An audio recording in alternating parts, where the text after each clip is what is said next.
It's Sunday night. It's baseball night in America. And on Twitch, on YouTube, here on Alec Rome Games. I'm Alec Rome, owner of the Birdo Bows, commissioner, your announcer. And I dug this jersey out, my Nebraska baseball jersey. It was in a bin, and I swore that I had looked for it before, and now I've dug it out right in perfect timing as the college baseball season comes to an end, and the Tennessee Volunteers won 4-1 to force a Game 3 tomorrow night.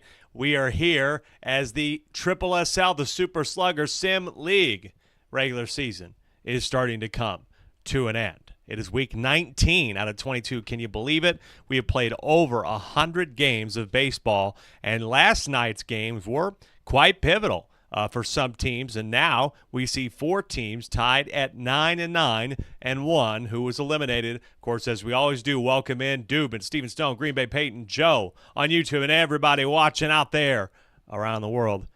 Standings. Those aren't standings. Let's back up. Let's back up real quick. I updated them earlier today. See, that wasn't it. You never saw that. Where did I put them? Let's try this again, folks.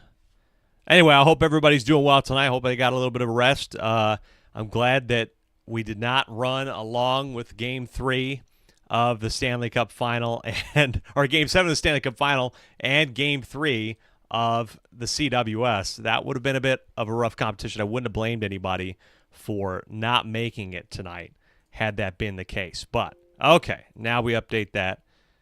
And we close Photoshop. And those are the standings right there. Steven Stone, thank you so much. Knights need to get there. That's right. The Knights need to get there. They're 9-9. They did pick up a victory to eliminate Yoshi. As you can see, for the first time, I've updated this graphic to show the dastardly red square. That's right next to the Yoshi eggs. They are just too far out with 4 games to go and a likelihood that 2 teams are going to get a win to get to 10-10. They're done. They're done. They were eliminated last night in that 7-1 loss on the road at the Mansion. Up the table, the Waluigi Spitballs and Peach Monarchs, they are certainly on the chopping block. I'm fairly certain that both of them are in threat of being eliminated. They would be 3 games behind with 3 to go, and if 2 of the teams, I'll explain a little bit more about the permutations, but if 2 of the 9-9 teams win tonight, I don't think either of those teams have any series victories, series sweeps over anybody above them, or anybody that it makes a difference for. So I would be able to confidently say that those 2 teams would be out of the playoff if they lose tonight. Yeah, the Peach Monarchs have no series sweeps. They have yet to play the DK Wilds. They play tonight, and I think that's a big reason why they would get eliminated with a loss in the Waluigi Spitballs. They do have the season sweep over the Luigi Knights, which could still keep them in the conversation. However, they do not over the Diddy Monkeys. So Waluigi, the more likely of the teams to stay alive if for some weird reason they were able to win out It still may be possible, but they need to win tonight to make that possible. Otherwise, I will probably designate them as eliminated. Bowser Jr. rookies, unfortunately, they lost to the Bowser Monsters last night, 9-4. That really puts them in a difficult spot. They've got a lot of work to do, but they can get a big rebound victory and take the season series sweep tonight against Luigi in our fourth game. Diddy, meanwhile, they lost to DK in what was a stunning display by the DK Wilds on the mound and overall in the field. And the DK Wilds and Bowser Monsters have been below that goddamn cut line for almost the entire year.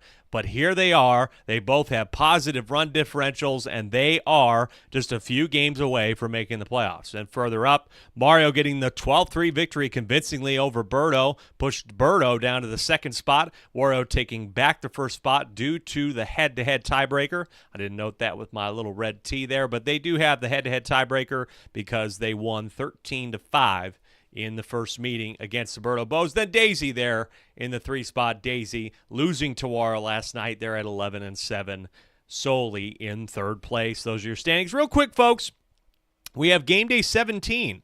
Not last night, but the night before we were on stream. We had a little bit of a split day. So Bowser, 2 home runs. He had a 14-5 win over Yoshi Eggs. That was his first multi-home run game in 6 games. Of course, as you know, Bowser has been creeping up the home run total.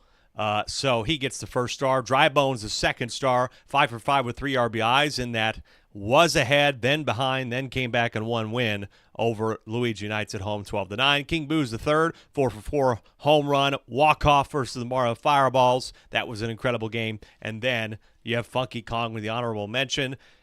Big battle between Birdo and Daisy. That game didn't make too much of a difference. I think the rest of the games were interesting, but Funky Kong still got to give him a nod for that, propelling his team to a victory over the best team, or one of the best teams in the league. Those are your 3 stars of game day 17. Now let's take a look, folks, at today's games.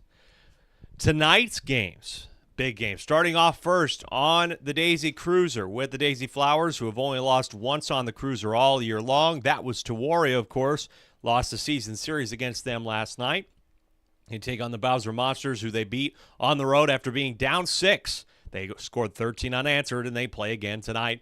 Bowser really hoping not to get themselves into a tough spot, having to continue to win with Bowser Jr. on their back. And, of course, everybody else at 9-9 too. Then Peach Monarchs at 7-11. They would be eliminated tonight with a loss, and I've described it basically as a 9-9er win. So they would already lose to the DK Wilds. That's one 9-9 team. And any other team that would win that's 9-9 and improve to 10-9, if the Peach Monarchs lose that game, they would be eliminated, in my opinion. And I think just mathematically, when all the permutations come together, from the playoff race. So Peach Monarchs do or die tonight at the Jungle against a hot, like it is outside, like the concrete is, team in the DK Wilds. Birdo Bows trying to rebound after losing 2 straight. They play the Diddy Monkeys tonight. Of course, the Diddy Monkeys, they've not had consecutive losses since week 11. And I think that's the only time this year that they've had consecutive losses. It's been a bit up and down. Started off 4-0, but now having to rebound quickly against a team that has struggled a little bit pitching, but they're not struggling generally when it comes to the hitting category. The Water Muscles did hold the Birdo Bows to the least amount of runs that we've seen them be held to in about 7 games, potentially since the first game of the season when Luigi shut them out 4-0. The Birdo Bows have been scoring double digits most of the season, but maybe that's a little bit of a hope here for the Diddy Monkeys. They can keep their defense together. They only allowed 6 against DK, so that's a possibility. Then, big game, our primetime matchup, Luigi against Bowser Jr. If Bowser Jr. wins this game, they won 4-3 in extras on the road. They win at home. They sweep the season series. Both teams would be tied in record, but Bowser Jr. would be able to essentially control their own destiny against Luigi specifically and really keep themselves in the conversation. But if a loss would put them at 8-11 with 3 games to go, they could be really in a tough spot. They had such a great run to get to 500, and now they're 2 games underneath it. Then Wario taking on Mario at Mario Stadium at nighttime. Everybody loves that. Interesting stat I pulled today. Wario Muscles currently with the current teams in the playoffs, that now includes the DK Wilds and the Bowser Monsters, they're 6-1 against the top 6 teams. The Mario Fireballs, those same top 6 teams, right now, they are only 4-4 against. Then finally in our nightcap, the After Dark game, Waluigi taking on Yoshi. Yoshi eliminated last night, and the Waluigi Spitballs would be eliminated. They have a better chance of making one of those weird comebacks because of the head-to-head over Luigi, but they're still a bit behind, and they could be eliminated tonight with a loss and 2 9-9 teams winning above them. And that is tonight's games. There you go. Do you like how I was able to spit that out pretty clearly, I feel like? The eggs, as Steven So said, are just spoiling for teams now at this point compared to everybody else. So, first game of the night, it is Bowser coming to the Cruiser. Daisy, we haven't been here in a while. I feel like we haven't been on the Cruiser in a few games. Daisy played a lot of home games in the first half of the season. So, now we see them come back home where they tend to win, but boy, it almost got out of hand for them at the Castle. They dropped 6 and then had to make a comeback, and then it was pretty convincing that they were going to win that game against Bowser. But Bowser Monsters, they've been up and down, getting some victories, some much-needed victories in the last few weeks, beating Bowser Jr. last night, beating Yoshi, beating Peach, beating Waluigi. They're on a 4-game win streak right now. Let's take a look at the rosters, which are, by the way, correct tonight. Here we go. First for Bowser. Money Mole, would you guess what? Tristan must have heard me last night on the stream. He must have been watching, and I said I challenged Tristan to put Money Mole on the mound, I think, to help solidify his comeback player of the year nod. Currently, again, we're still missing a few stats tonight from Week 18, but he is certainly the number 1 in ERA with only 13 innings pitched, but he's got a 1.61. He's one of the best, potentially one of the best relief pitchers in the league. I do think that Yellow Magic Koopa I think that Toadsworth's the best reliever in the league, bar none. But Monty Mole could take that over tonight if he's able to put together a classic performance, and he is batting in the 7th spot. Everybody else is the same. Bowser, of course, leading off, and he came into last night with 20 home runs. And I think he had at least one last night. Like I said, the stats will get updated through Week 19 in the midweek. Of course, follow us and go to our Discord. You'll get the stat updates and all of those fun things. Get access to our spreadsheet if you join us on Discord, which I'll put in the chat later on tonight. Of course, most of the people, Tomo, Green Bay, Peyton, all the people that have been in here, Miguel, 3 straight nights. That's right, it's baseball, 3 straight nights of live games. And then this week on my YouTube at Alec Rome, you'll get plenty of highlights to try and catch back up as we roll into the final weeks of the season. Here we go now for Daisy. It is Ethan starting tonight. Blue Drybone started in the last 2 games, so it's Ethan again tonight. Looking at his overall ERA, the Daisy Flowers, as I mentioned, they have been towards the bottom of the league in team ERA, and unfortunately that probably didn't improve last night, allowing 12 against Wario. Coming into Week 18, Daisy had a 6.68 ERA and Ethan with a 7.07. I don't remember if he pitched last night or not, but I know he didn't start. It was Blue Drybones that started, and he had a 5.73. So, again, stats notwithstanding, they have been amongst the bottom of the league in team ERA, having to outscore their opponents, but they did not last night, even though they hit 3 straight consecutive home runs in a row. It was I think it was Wiggler, Boomerang Bro, Funky Kong. The 2-3-4 went homer, homer, homer to make it a 3-run game. Keep it close. There you go. Game number 1. We got 6 to go. It is frickin' baseball night, folks. Let's go! Baseball coming up right now. Bowser leading off. One of the toughest leadoff hitters in the league. Get us in there. Lock in. Get your snacks. Get your drinks. Let's get it on. And now I double check. And we good. Good luck to both teams. Bowser on the first pitch of the game, deep drive, and guess what? He slammed it. Unbelievable, but very believable for Bowser, already 1-0. How could I have guessed? First pitch, bob from him to start the game. Bowser up already. Probably in his 22nd homer of the year. I'm going to have a lot of stats to catch up on in the next week, folks. Tell you what, a lot of games to go back and watch. Holy cow. Tristan on the ground here. He had a not bad game. And oh, there's an error. The pow ball. Daisy Flowers, by the way, last night, folks.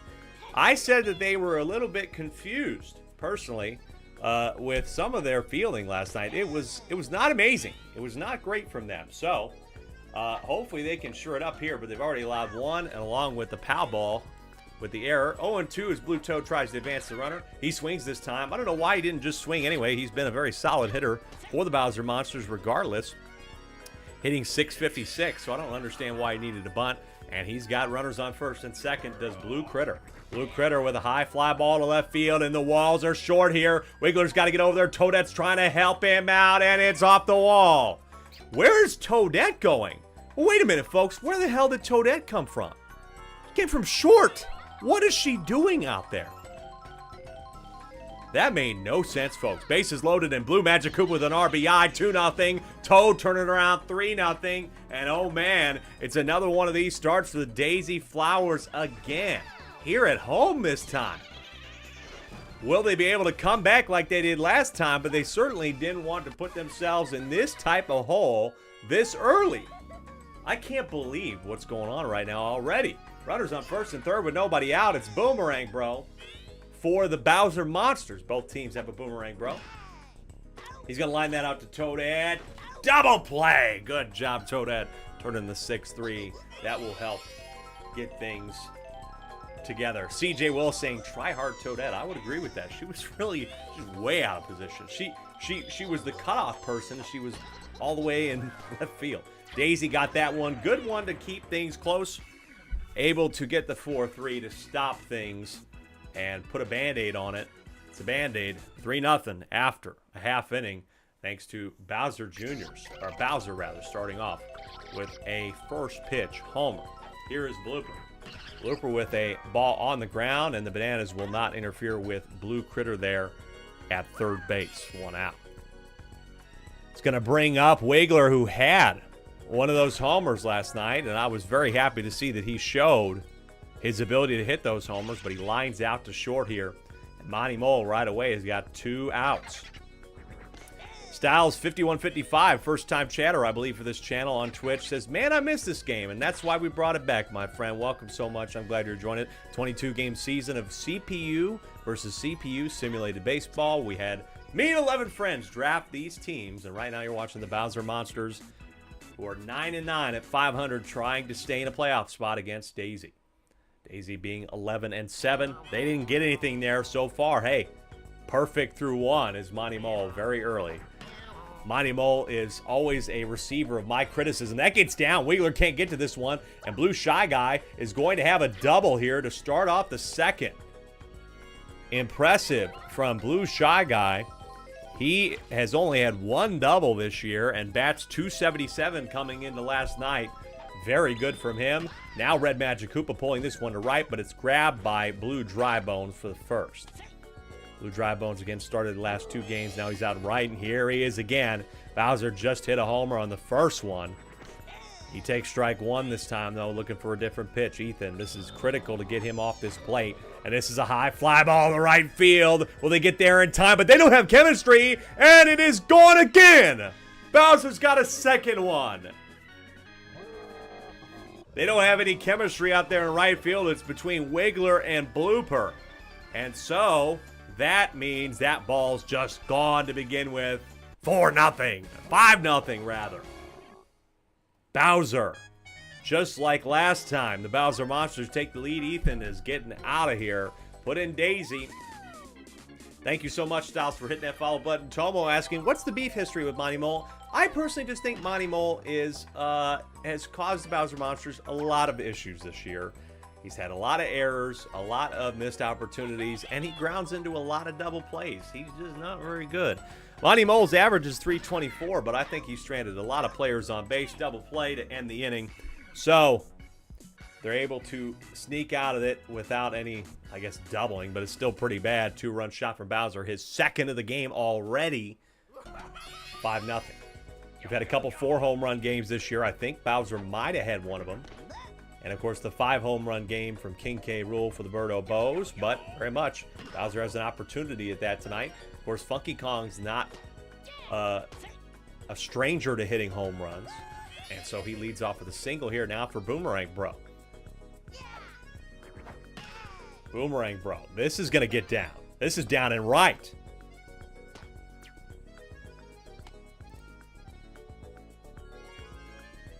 Now this brings up runners on first and third for Red Paratroopa. Bottom of the second, great opportunity for the Daisy Flowers to do what they've done all year long, which is get some great hits and come back when they're down. Monty Mole, the 2-0 here. He is no longer perfect in this game, and he's now led up that one. Funky Kong going for home. Nicely done. Red Paratroopa RBI. 1 run scores. It's 5-1. Joe K on YouTube saying, dude, my internet went out. Well, went out like that, and here you go, come back, and there's 5 runs on the board for Bowser. Looking to get above 500 here. 10-9, like I said, would be above 500 for the first time since like week 4 when they were 3-1. This is on the ground. Toadette is out there, advances the runners. Bringing up Daisy here with runners on second and third. She's got 5 homers coming into this game. It's off the edge of the bat, foul, and this is really a ballpark that she can do well in because of how low the fences are around the ballpark. She fouls off another heater that looked like it was good. But the 0-2 here for Monty Mole is swung on, and it will be down in front of Blue Toad. But Red Paratroopa, what was Red Paratroopa doing? Miscommunication between him and Boomerang Bro, who didn't run. And so now it's going to be bases loaded. Monty now. Bases loaded jam, 5-1.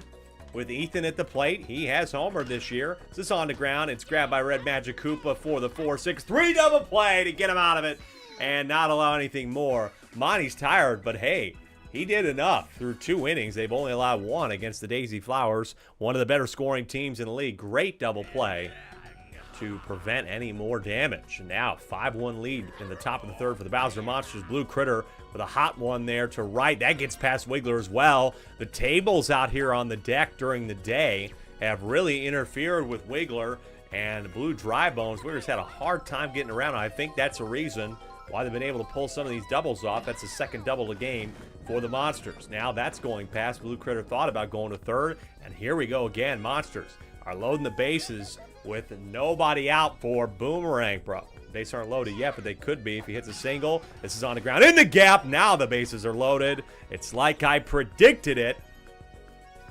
And this is going to bring up Monty Mole. Can Monty Mole do something here? He's got 4 RBI in the year. Line drive, deep fly ball. Could be enough for a sac fly here with the fire. Yes, it is. Back to a 5-run game. 13 of you are watching Simulated Baseball. It's 19th week out of 22.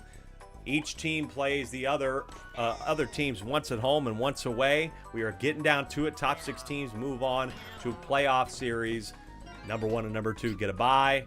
Wild card weekend coming up in July. They're best of 3 series, and then semifinals are best of 5. The SSSL World Series, likely to be the first weekend of August, is best of 7. Fly ball here. That's an infield fly. Swung on that one.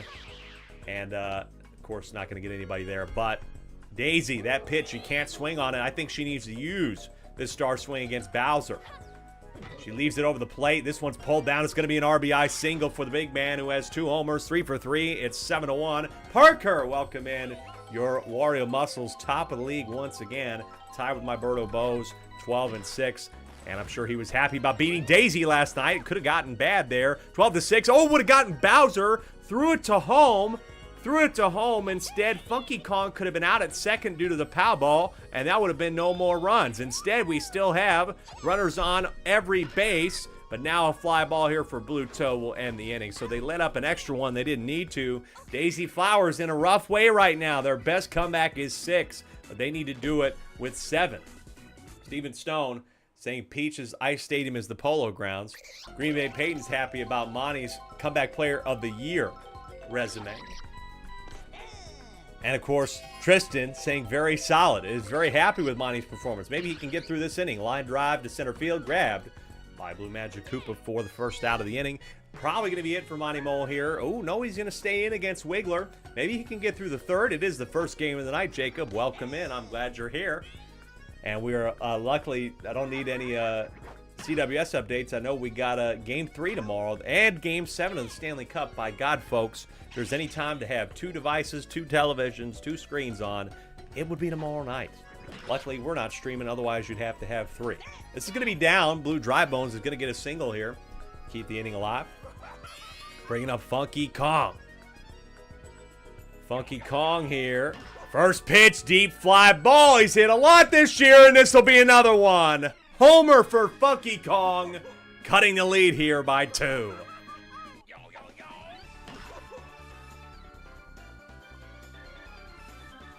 Cutting the lead here by 2. Good stuff from Funky Kong.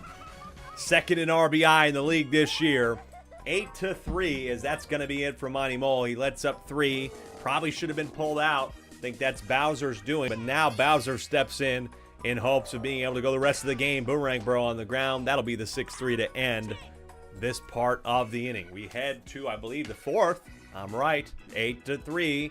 Daisy creeping up a little bit. They really had a shot last night. I thought they could have gotten the comeback against Wario after being down 7 at one point. And once again, they are down, at least they were down 8-1 coming into the bottom of that inning. Now Daisy's got a lot more work for her to do against Blue Critter. Blue Critter, but that pitch, man, that pitch. Pretty much automatic outs. Good stuff. Bowser not really learning from last time. This team's not learning, but Daisy's done. I am very surprised by that. Now it's Blooper coming in. That is shocking, folks. Daisy tired and getting pulled here in the middle of the 4th, and it's Blooper stepping in. I don't believe Blooper played last night on the mound, and so this is only Blooper's 2nd game. He, as I said, he's allowed no earned runs, only recording 1 out, so he came in probably at the very end of a game that the Daisy Flowers were leading in. This is going to be his first hit recorded, and this is a double for Boomerang Bro for the Bowser Monsters with 2 out. He's going to bring in Monty Mole now. Monty did have a sac fly in a previous inning, so at least help with the RBI count, probably his 5th of the year. The 1-0 on the ground, that's going to be the 5-3. Nice throw, Red Paratroopa. Look at that clean inning, even though Daisy got pulled out of it. Got tired. I'm a little bit surprised by it. Blooper gets it done and gets a few outs there. We head to the bottom of the 4th. It's Red Paratroopa, Toadette, and Daisy in a 5-run game here in game number 1 of week 19 of the SSSL. Thank you so much for joining us on a Sunday night. You can always follow us everywhere we are, YouTube and our shorts. We post a lot on YouTube shorts. We'll also post on TikTok, and of course, you'll watch it on Twitch if you so desire. That's going to be a line out here. So 2 out quickly in the bottom of the 4th. It's going to be Daisy back up again, who fouled off a couple. This is against Bowser. That's a nice contact single. This is going to now bring up Ethan, who just really struggled on the mound tonight. And the defense didn't help him. But here's a deep fly ball to left center. And that is gone. Ethan's going to have a homer here. And cut the lead by some more to 3. Ethan with his 2nd homer of the year. A deep ball to left center. That is gone. What a shot off the bat by Ethan, the captain, the owner. 8-5 here. Bottom of the 4th, and all of a sudden, once again, you believe that the Daisy Flowers could pull off this type of comeback. It is certainly possible. Swing and a miss here, though. Blooper down 0-2 against Bowser, just unloading all the bullet bills. Contact swing on the ground, grabbed by Blue Critter. That will end the inning, but hey, they got what they needed. Ethan getting the 2-run shot. 8-5 here. Blue Shy Guy had a double. And it'll be Bowser back up, who's 3 for 3, and always the home run threat. So this is the biggest test of the game so far for this pitching staff and Blooper here. Ball 1, I thought that was close, but Lakito says that's outside. The 1-0 over the plate in the middle. That's going to be another single for a very good effort so far tonight for Blue Shy Guy. Now this is Red Paratroopa. He's going to take strike one on the off speed, and just like the red Magic Koopas and the Magic Koopas have in general, they have that high off speed. Now got a good favorable count here. 0-2. Blooper is going to go inside, curls inside, past Ethan though. I would have liked to see him throw that outside pitch he threw earlier. Wiggler had a lot of success last night. A lot of success on the mound in his closing effort. Got a couple strikeouts too. Now Blooper lets up what could only be described as a blooper over the plate and gone. Just like that, the lead's back to 6, and Bowser has his 3rd homer of the night. Come on, Bowser, says Tristan. His monsters are closing in on being above 500. Just had a feeling, folks, that was going to happen like that. Blooper letting up a meatball. A meatball. CJ Wells saying 3 in a row. He actually had a single in his 3rd at-bat. Single in his 3rd at-bat. So he's 4 for 4 with 3 homers and a single. That is going to be it for Blooper here. Rough. He took over and had a not bad 3rd inning, but this, or 4th inning rather, but this 5th is a little bit ugly for him. Now Boomerang Bro hoping to be able to help out the cause a little bit, but that one's out there. Maybe Blue Drybones needs to come in. I mean, he's at a solid ERA. Boomerang Bro, his ERA through 4 games and 8 innings pitched is over 10. This is a deep fly ball to right, but Wiggler and Blue Drybones both say they got it. One of them did. It's Wiggler. So now 2 out here. Maybe the change of pitchers is what they need. It's kind of a committee. I feel like this is very much a committee team. Pitching by committee, and they have to do it. And then it really is, of course, batting by committee.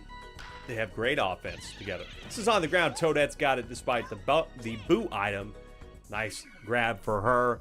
They get out of it, but not without another 3-run shot by the big man. It is 11-5. Bowser has a spike bat, literally. Yeah, Bowser might be on the short list for a little bit of a nerf next season.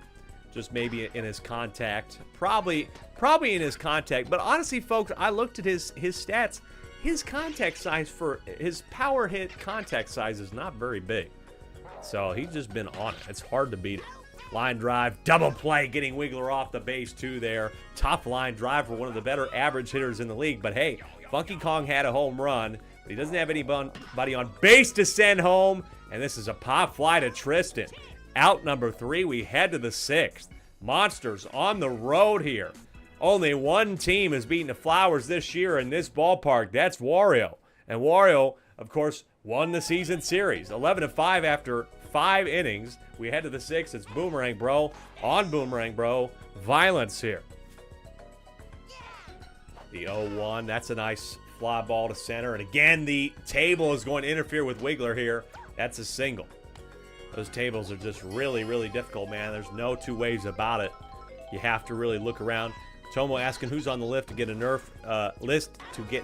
and a boost, as Monty Mole is safe at first.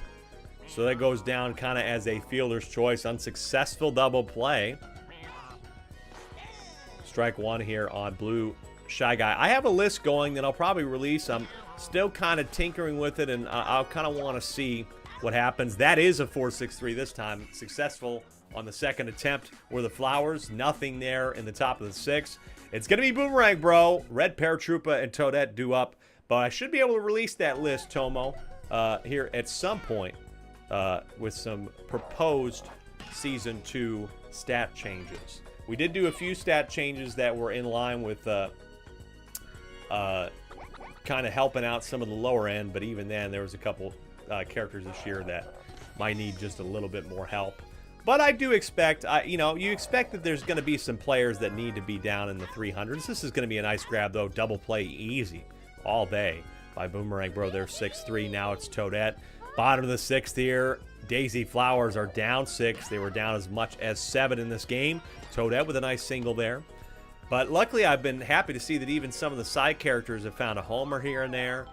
Toadette had a homer. She's had 2 this year. That's somebody that I've been pleasantly surprised by. The Kongs, I don't think I'm going to change. Tiny Kong and Dixie Kong have been very consistent. That's a fly out, though, to center to end the 6th. We head to the 7th, and the Monsters are absolutely in command of this game. And Bowser's due up again. Could he have, I believe, what would be only the 3rd or 4th 4-home run game in league history.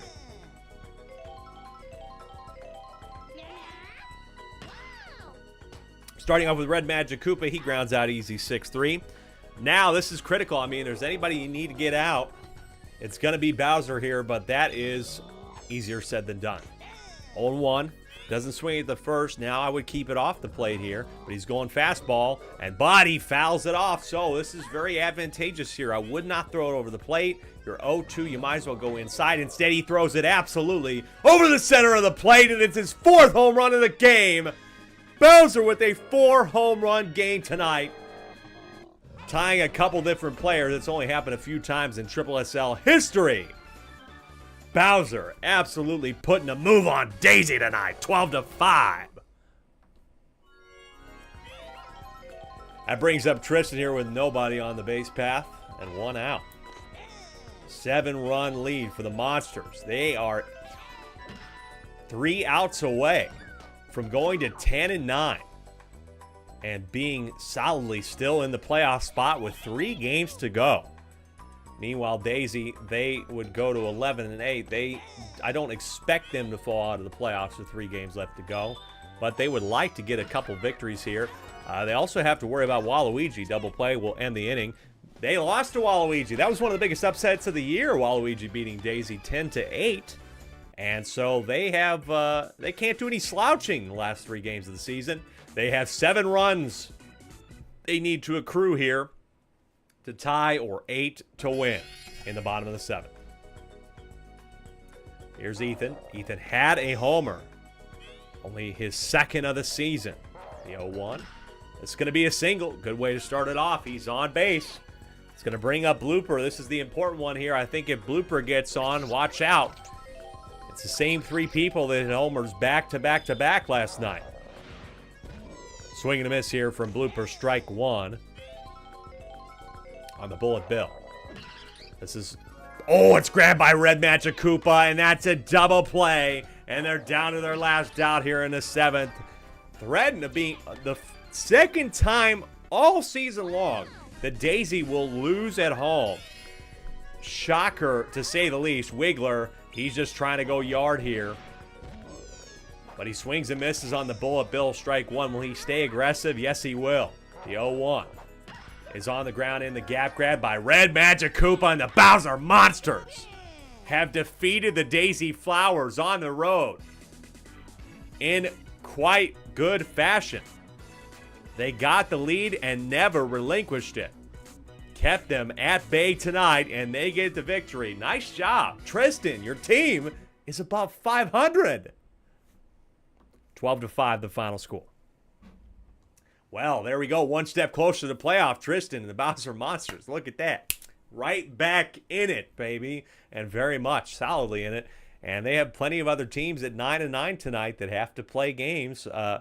There's no guarantee that we'll see any more 10-8 teams tonight from the 9-9 teams. But for our next game, of course, the Peach Monarchs are fairly unhappy with the fact that that just happened, because that means their next game is a must-win, or they would be eliminated from playoff contention. You'll see that next game in 60 seconds here. Come on back. It's the SSSL.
Welcome back to the SSSL. Game number 2 in the DK Jungle is between Peach and Donkey Kong. Whew, tale of two seasons here. Peach Monarchs struggled to begin, then they won 2 games in a row against both Wario and Birdo. Very, very good wins from them. Then they lost one, including a very critical loss. If you were on the stream last night, they lost to Luigi. Oh, they won against Luigi Knights, but the last night's loss to the Waluigi Spitballs on the road, 8-2, really hurt because now it puts them in the position where they are right now. Must win. You have to beat DK. Otherwise, it'll be DK and Bowser at 10-9, which means the cut line would be 10-9, and them being at 7-11. The Peach Monarchs own, I don't think, any season sweeps over either of those teams, which means they would be unable to come back, especially with their run differential. They own no series sweeps, if I'm not mistaken. Still have an opportunity to get a series sweep against DK tonight, though, and that's the thing.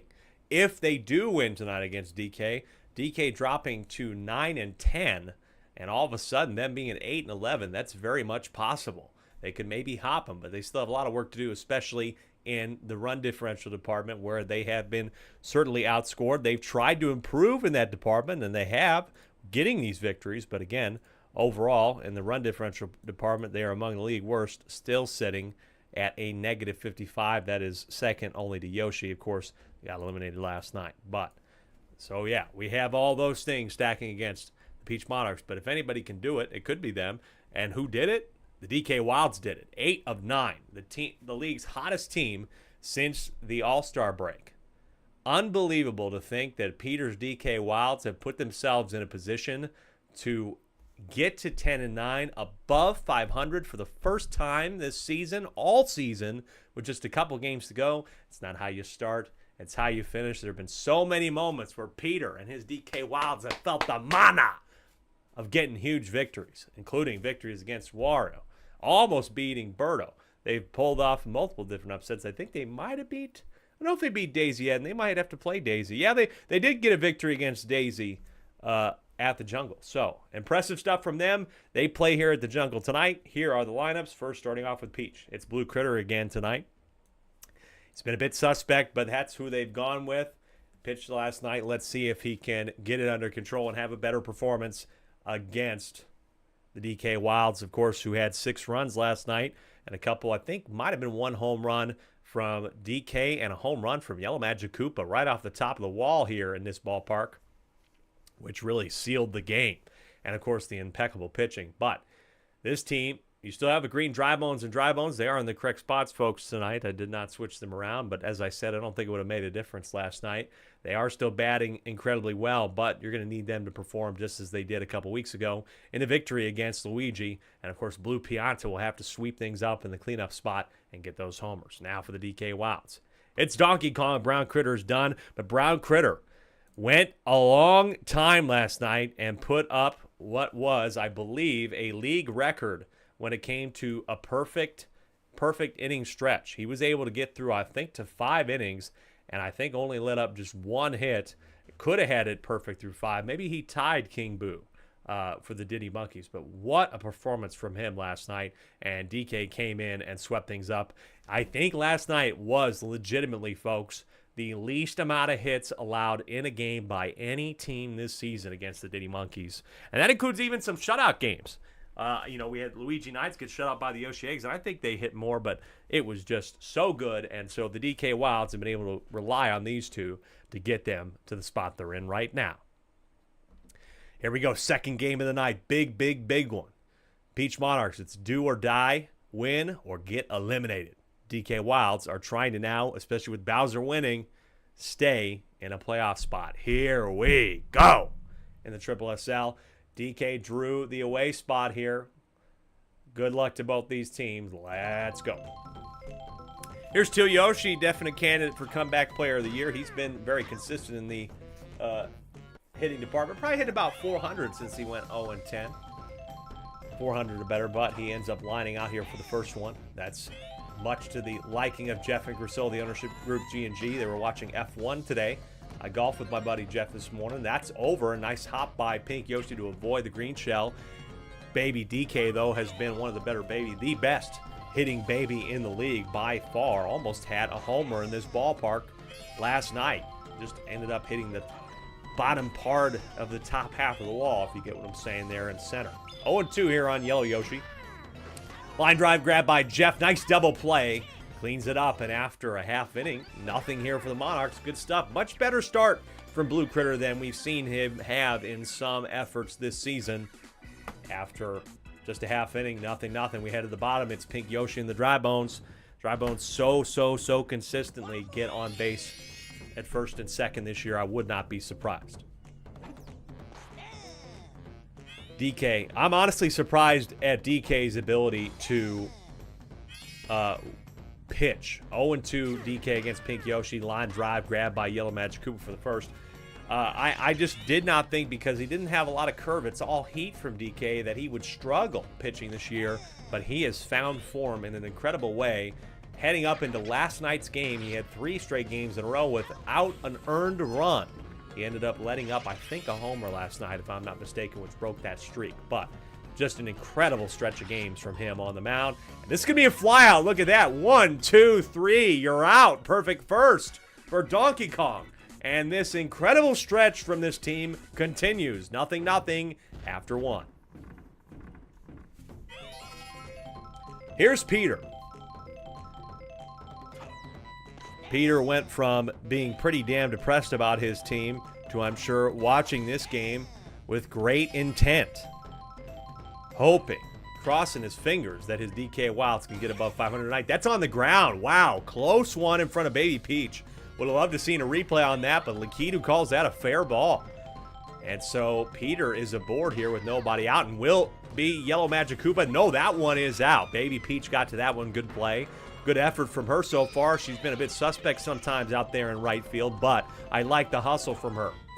This is Boot. Line drive past Paragoomba, but Peter doesn't run. He thought Paragoomba had that, and so it's kind of a wash. And so now 2 down here. So far, not too bad from Blue Critter. He's letting up some contact, but no big moments. Haven't even gotten a runner to second yet.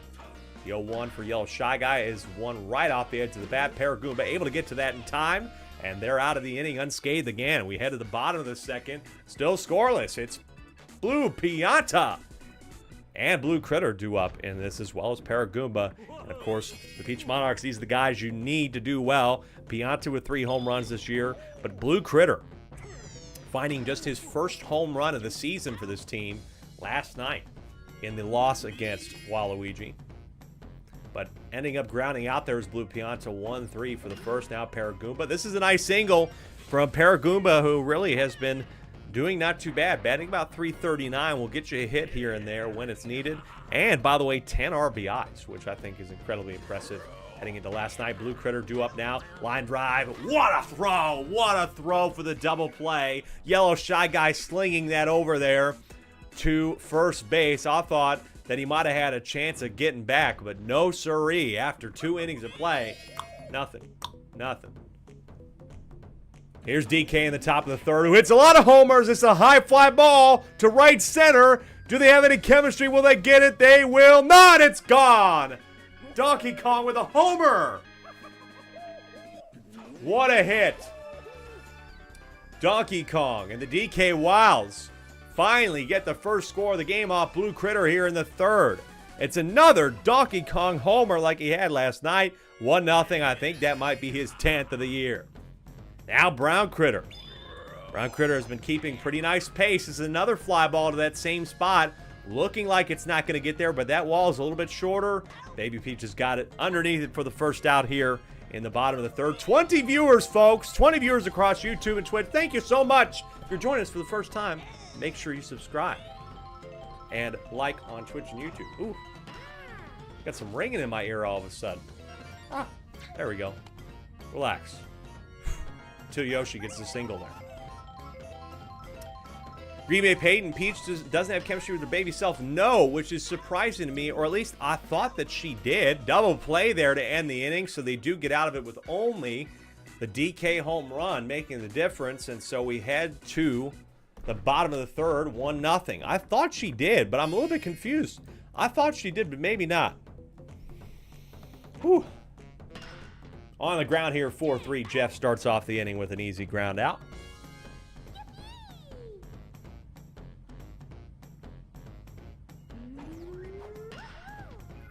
This is another ground out here by Peach, and so right away, look at that, 2 down.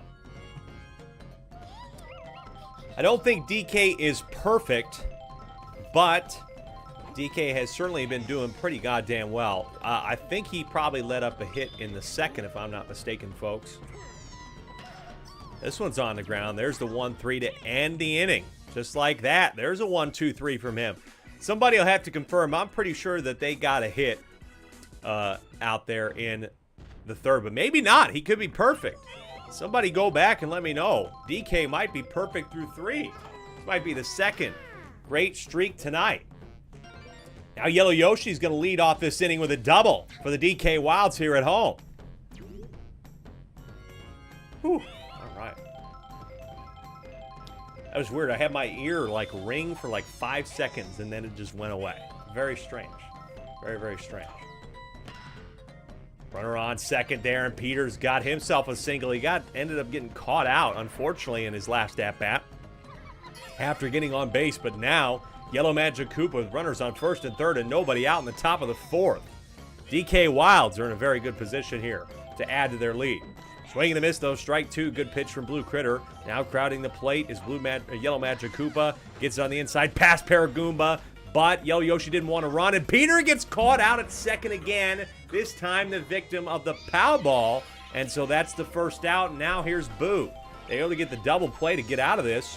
But man, Peter, another unnecessary out. Not all his fault this time, but this is going to be a single RBI single for Boo. 2-0 Wilds. Boo's 11th RBI of the year.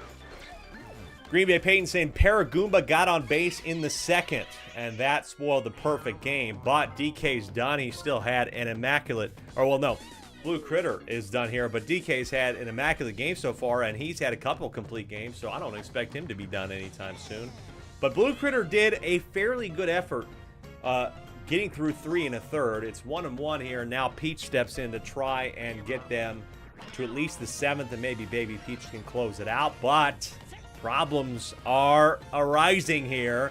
That was a single by Yellow Yoshi, or Yellow Shy Guy, and it brings up Donkey Kong, who started off the game with a homer, and he has the bases loaded.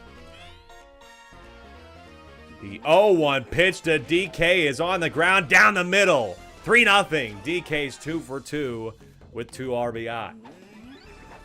Everybody thought to themselves, I'm sure that would be another shot at a grand slam, but not to be. Still a good enough hit from the captain to make it 3-0. But hey, here's somebody that could make the grand slam. Brown Critter has certainly been doing a lot for this team this year. That is part of the reason why they've been able to stay in the conversation. Deep fly ball to left field. It could get off the pole, and it... No, it's foul. I thought it hit the pole. Oh, my goodness. I thought that was gone. The 1-1. This is fair, though. And this is a fly ball that will get gone for the grand slam. 7-0 Wilds here at home. Firmly on their way to getting to 500 and above 500. For the first time all season long, it is 7-0. Wow, what a hit. What a grand slam by Brown Critter. I think his 6th home run of the year. Now Teal Yoshi's going to keep the inning alive with 1 out. Peach is done. How could you blame her? She's got to be near done, but she's going to stay in, try to get the double play here if Baby DK does anything. Strike 1 on him.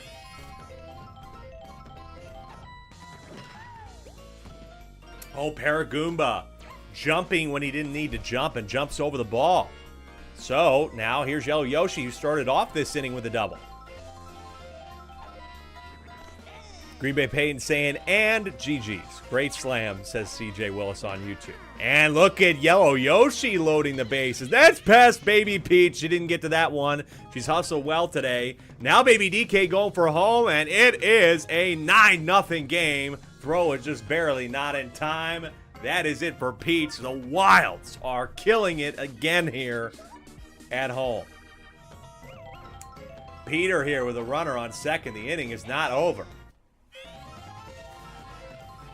Will Peter add anything? 1-1, and Baby Peach has to come in way, way, way early in this game.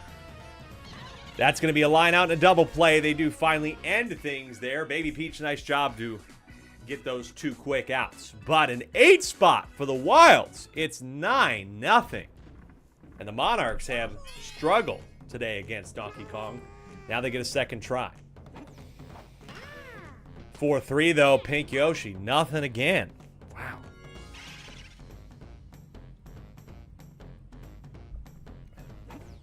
This is Green Dry Bones, and he gets it grabbed by Yellow Magic Koopa. The Dry Bones today, 0 for 3 combined, and now here's the regular Dry Bones. Can he do anything? This is the key part of shutting the game down against the Monarchs, is get these guys out. And Baby DK's got the fly out in center for the third. Struggling today are the Monarchs to get anybody on base. I think they've only gotten 1 runner on base. And so, once again, the DK Wilds are under threat of maybe even beating their own record. Their own record last night. I think they only allowed, if I remember the count, it was 3 hits last night. Not official, we have to score the game, but incredible stuff. Opening here in the 5th is Yellow Magic Koopa with a single. 9-0 Wilds here. A team that was 1-8 is now running wild here, but here's a 4-6-3 double play. And maybe slowing down here now. Finally, Baby Peach is able to get some stuff under control here. Ball 1 on Yellow Shy Guy. 1 hit and 12 for 12 out, and Yellow Shy Guy with a deep fly ball to left field. It's gone! Yellow Shy Guy with a homer, his first of the season. You know it's over when Yellow Shy Guy's hitting a bomb on you too. He goes yard here in the jungle. 10-0. Wilds. It is Jover, folks. We still have 4 more games tonight, but god damn, it's over. Can't tell you, Peach Monarchs, this is a winner-go-home game. And in a winner-go-home game, they're going to get sent the hell home. Goodbye. That's a ball that's getting home as well. Home run for DK. They're going home, but the right way. 11-0. This is an absolute masterclass once again from the Wilds. What a stretch they've had. This is the first time since week 14 that the DK Wilds have scored double digits in a game, and overall this season, as that one gets on in this inning, is still continuing. This is a franchise record, folks. Franchise record, 11 runs. I know that sounds a little bit crazy because we've had a lot of teams score 20 plus, but the DK Wilds, considering how the season went, pretty good. 11 runs, including a home run from, of all people, Yellow Shy Guy. And, man, it's 11-0. Oh, my God.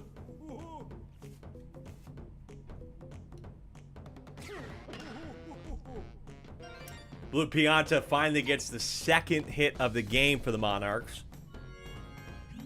DK, of course, staying in there. I'm sure he's going to try and go the distance here. Bottom of the 5th in an 11-0 rout against Paragoomba, who had the first hit of the game before Blue Pianta. 0-1. This is a nice contact ball. Paragoomba apparently just has DK's number, the only player on the Monarchs with multiple hits. Gotta say, nobody else is doing it tonight for them. But hey, they got Blue Critter up. Can they prevent the shutout here? This is a deep fly ball, and maybe DK could prevent this. But no, he gets under. It's over his head. That's an error. Unfortunately, there, the flower got to him. He's unable to get past the flower, and so bases loaded for Jeff here, and the Monarchs have an opportunity to prevent the shutout. But this is on the ground. Going to get the home runner, and that is a nice rare 1-2-3 double play. Don't see those very often, which ends up preventing the run from scoring. Great awareness by the pitcher there, DK, to get that easy pitch and catch to home. Now Peach in the gap. That will be a score, and that will end the shutout. Blue Critter, though, trying to go home, and he's going to add another one. Nice job by Blue Critter. It's 11-2 here. Peach getting credit for 2 RBI. Peach coming into the game at 7 RBI. 1 triple, no homers for her. Peach Monarchs overall. Last night they got the homer, but they have next to the Yoshi Eggs least amount of home runs of any team in the SSSL. Baby Peach, this is a blooper, but gets bowled over by the green shell, and hey, hold on here. This inning's still alive. And now, for the 3rd time, the order will come around. If Pink Yoshi gets on, the Dry Bones will get another crack at this. DK has been able to keep them under wraps. But now that's just an easy one to Yellow Shy Guy. So a couple back, they matched what the DK Wilds did in this inning, but they're still down a mountain of 9 runs here. 6th inning, we got plenty more baseball tonight. Our next game up on the docket out of 6, as that's a line out there by Peter. Next game up, 7:20, Birdo coming right back to the stadium to play Diddy. Yellow Yoshi lines out.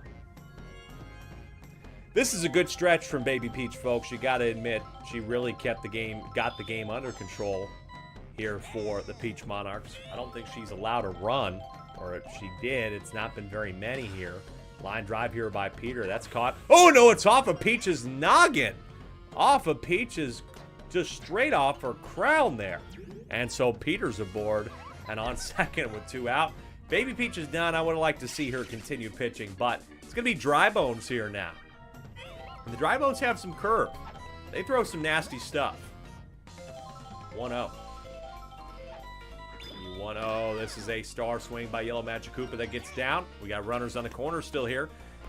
Green Bay Peyton Miguel talking about what RBI is. Hey, no, this is better. This is a good time to learn. This is a good, this is nice, good, palatable baseball for beginners. It's also fun. You go to a regular baseball game. I'm not saying that it's not fun at a regular baseball game, and I'm not saying that, you're not going to see this every once in a while. Oh, caught out, and Peter can't get home. It stays 11-2 here, heading to the bottom of the 6th, and the Dry Bones probably their last chance to make any whimper of an impact in this game.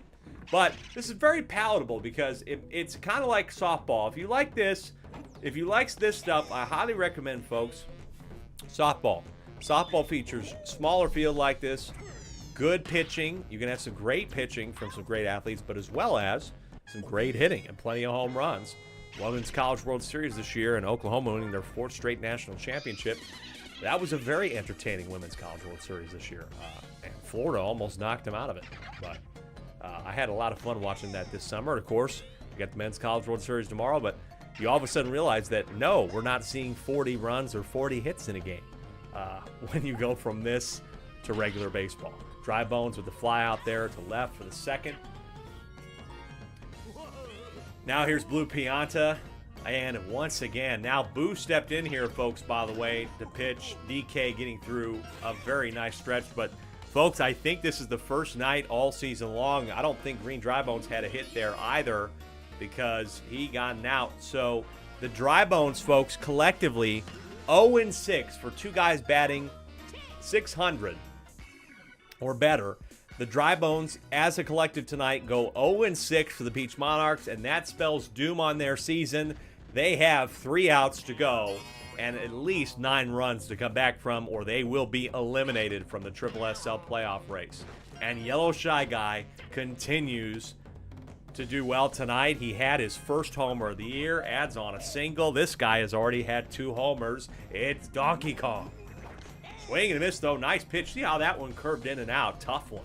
Good pitch from Dry Bones, but the off-speed is mashed to center field. High fly ball, and can you expect this one to get gone? It is off the wall. That's a single by DK here. Runners on first and second here. And once again, this is the guy that had the grand slam, Brown Critter. That is a nuke! Nuke to right field. Kiss that ball goodbye! Brown Critter with his 2nd home run of the night. And this is really over for the Monarchs now. The Monarchs, it's like the French Revolution. Monarchy is certainly over here in DK Jungle.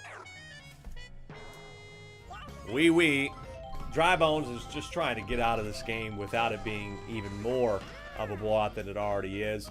And he's going to get Teal Yoshi out here for finally the first out of the 7th. Now here's Baby DK, folks. We got 4 more games. Don't get anywhere. Plenty more baseball to play tonight. You don't want to miss out on anything. Next game up, as I said, we got Birdo coming here. We're right back in the jungle. Play Diddy. 0-2. Baby DK fly ball to left. Pink Yoshi's got it for the second. Pink Yoshi's had a pretty solid season in left field.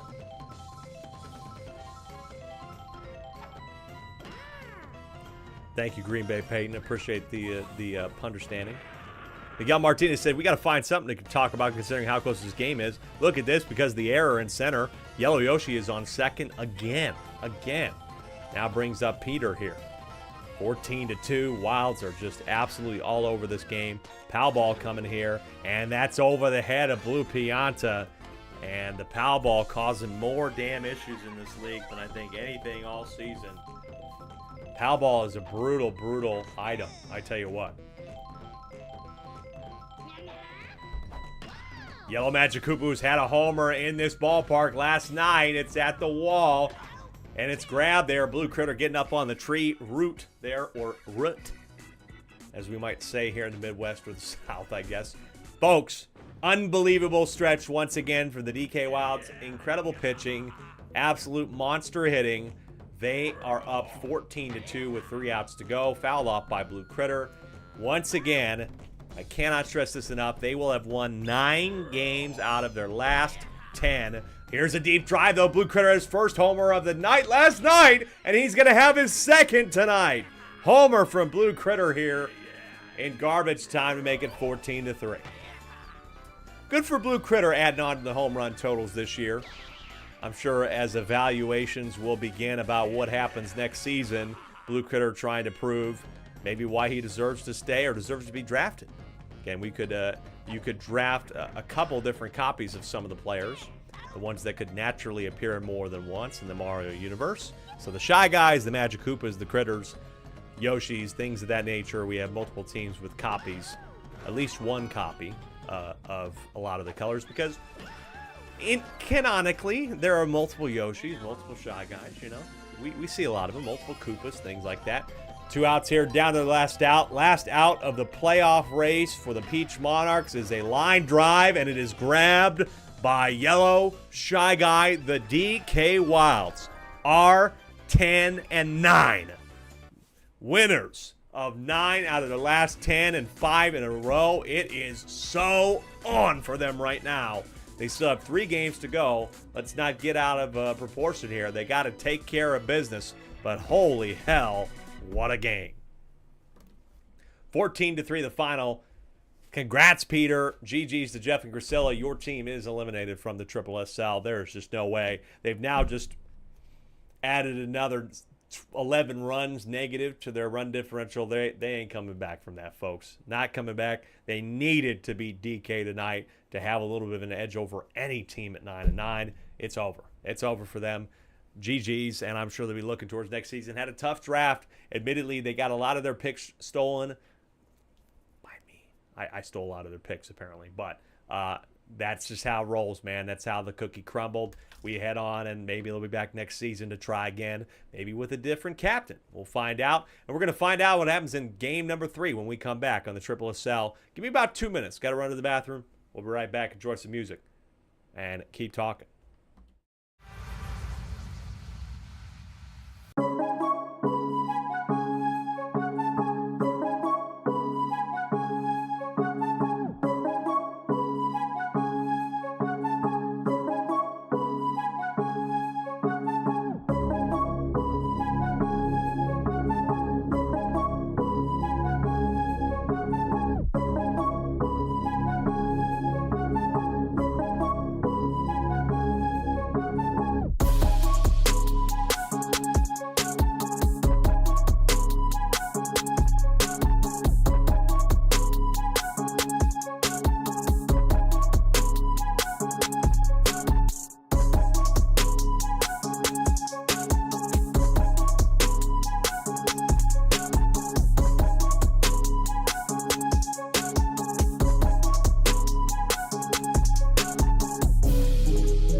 It's a doubleheader here in the jungle for game number 3.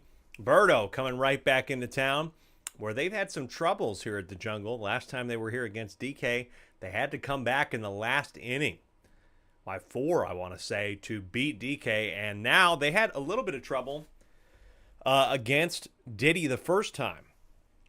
I think it was 4-1, I want to say, was the final score. Birdo getting the victory, but there was no guarantee. It was a tight game. Like, there was no...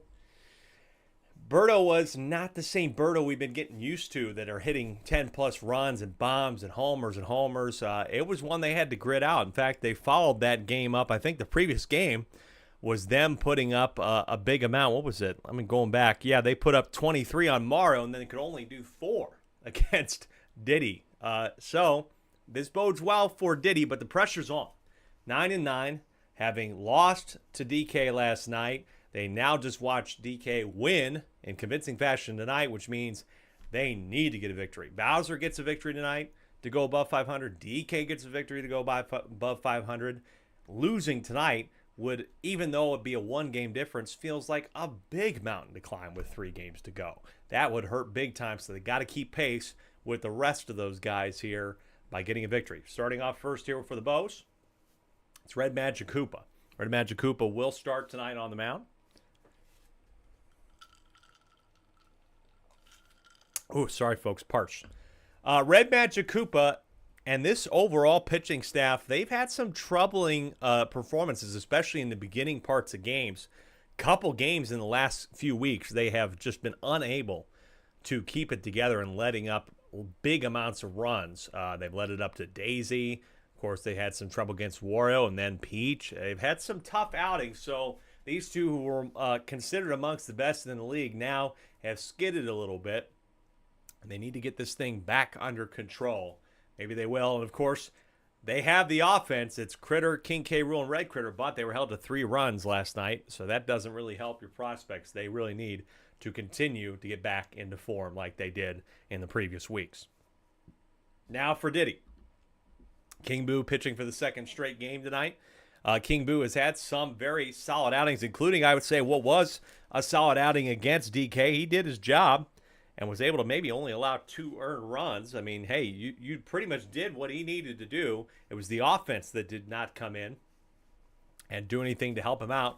And this is a team that normally, even though their ERA is good, they normally can do a little bit better when it comes to hitting. They're about middle of the road in average and slugging, so it's just one of those games, I think, folks, where they had a down night or a below their average night, and so I think that's what caused them the trouble.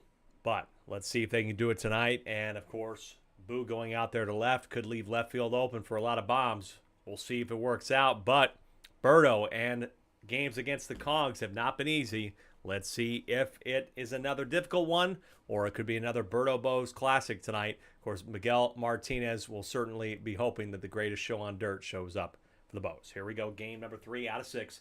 King Boo leading off for the Diddy Monkeys. They drew the away spot. Good luck to Dave. Here we go.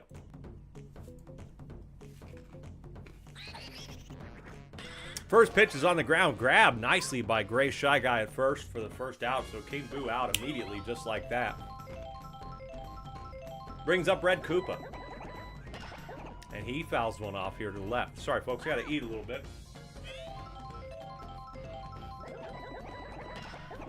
Red Koopa with a drive to left field. Will this get robbed at the wall? It will. Oh, I'm not going to lie, folks. Even though it would have been bad against my team, I kind of wanted Red Koopa to hit that homer, man. Oh, Red Koopa could have had his first homer of the season, I want to say. Yes, it would have been. Oh, I wanted that so bad. Not going to lie. I'd have been okay to giving up one to Red Koopa, but Dark Bones robs it there. Dave keeps the inning alive with a shot down the middle. That's his 25th hit of the year.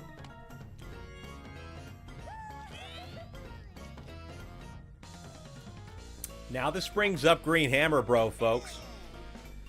Green Hammer Bro with 28 RBIs is among the top 10 in RBIs in the league. This is a line drive. It gets down in front of Red Critter. It's not an RBI, but he's thrown out. Red Critter throws him out, and Green Hammer Bro needs to hustle a little bit more. He just cost his team from having a shot with runners on first and second for the Yoshis. Instead, they got nothing. And now they have to face one of the toughest stretches in all of Triple SL baseball. High fly ball from Dark Bones. He has been hitting above 700, but he struggled last night, and unfortunately is staying in a little bit of a slump. Don't like that pitch selection and that hit. That's a fly out there to short. This is a deep fly ball by Green Critter on the first pitch. Dixie Kong has been underneath that. She's been underneath a lot of balls out there, and it's grabbed by her for the second. So Diddy Monkey's doing what they need to do, and now you just need to get out King K. Rool. They do have perfect chemistry in the outfield. This is on the ground. It's just down the middle, so King K. Rool will start off the game with a single. And now Red Critter, who has had his share of home runs, has kind of been in this cleanup spot. A threat as well. Bottom of the first, 0-0, 2 out. This is going to be pulled and grabbed by Yellow Yoshi. Nice grab by Yellow Yoshi. Prevents anything more. I would have been up next to the plate after one. A quick one, folks. That was a quick inning. 0-0. We head to the Yoshis and Tiny Kong.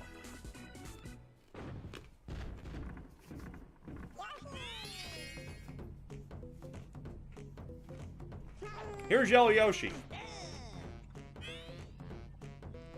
So far, Red Magic Koopa. Again, you expect Red Magic Koopa to get through about, maybe 2 1/3 to 3 innings. That's where you would like to see him out. But so far, he's doing pretty well. That's a ground out there. 5-3.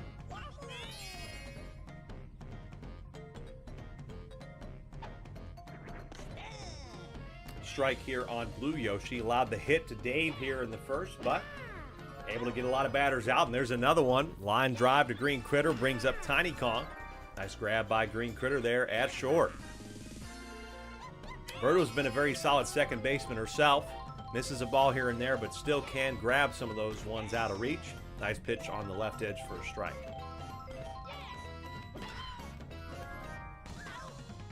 That's grabbed by Birdo for the third, folks. Easy peasy. 1.5 innings down. We got ourselves a good one here. 0-0. Bit of a pitching battle. We were expecting maybe a little bit more hitting, especially with the way that these offenses can be. I start off, and a Green Shell knocks over a Green Hammer Bro. And that's going to be an error. He tried to get it with that hammer of his, but gets mowed over by the Green Shell. So now here's Red Shy Guy. And he's going to hit one down the middle. The 5-6 slots here. Starting off with hits back-to-back. I mean, one error, not really a hit, but they're on base is what matters here for Birdo. She's got a couple homers this year, but she had arguably her worst game of the season last night. Absolutely struggling on the mound. She left a lot of runners on base, got tagged out at home. It was not a good night for her. She's going to ground out into now a pickle, and that's a double play. That is a 3-5 double play. I'm caught in between the base paths, and so Birdo continuing to be unhelpful right now. Gray Shy Guy. Oh, it's off the tongue of Yellow Yoshi. Another error, the second of the inning for the Monkeys here, which keeps it alive for Red Magic Koopa. He's got 2 home runs this year. But he won't have a third, and he won't be able to hit Red Shy Guy home. Line drive to Yellow Yoshi, recovering. Couple of errors, got a little bit scary there, but they strand 2, and after 2, between some pretty decent offenses, nothing here. Now you got Diddy, Tiny, and King Boo. I could see things changing quite a bit here. These two hit pretty well, and King Boo, of course, always a deep threat. On the ground, grabbed by Birdo. Will Diddy get caught? Nice throw, a hot throw. Had to be hard, and it was. And that's the first out. Now here is Dixie Kong. Just the third game of the night, folks. Still got half the game week to go. And of course, 3 more game weeks to go.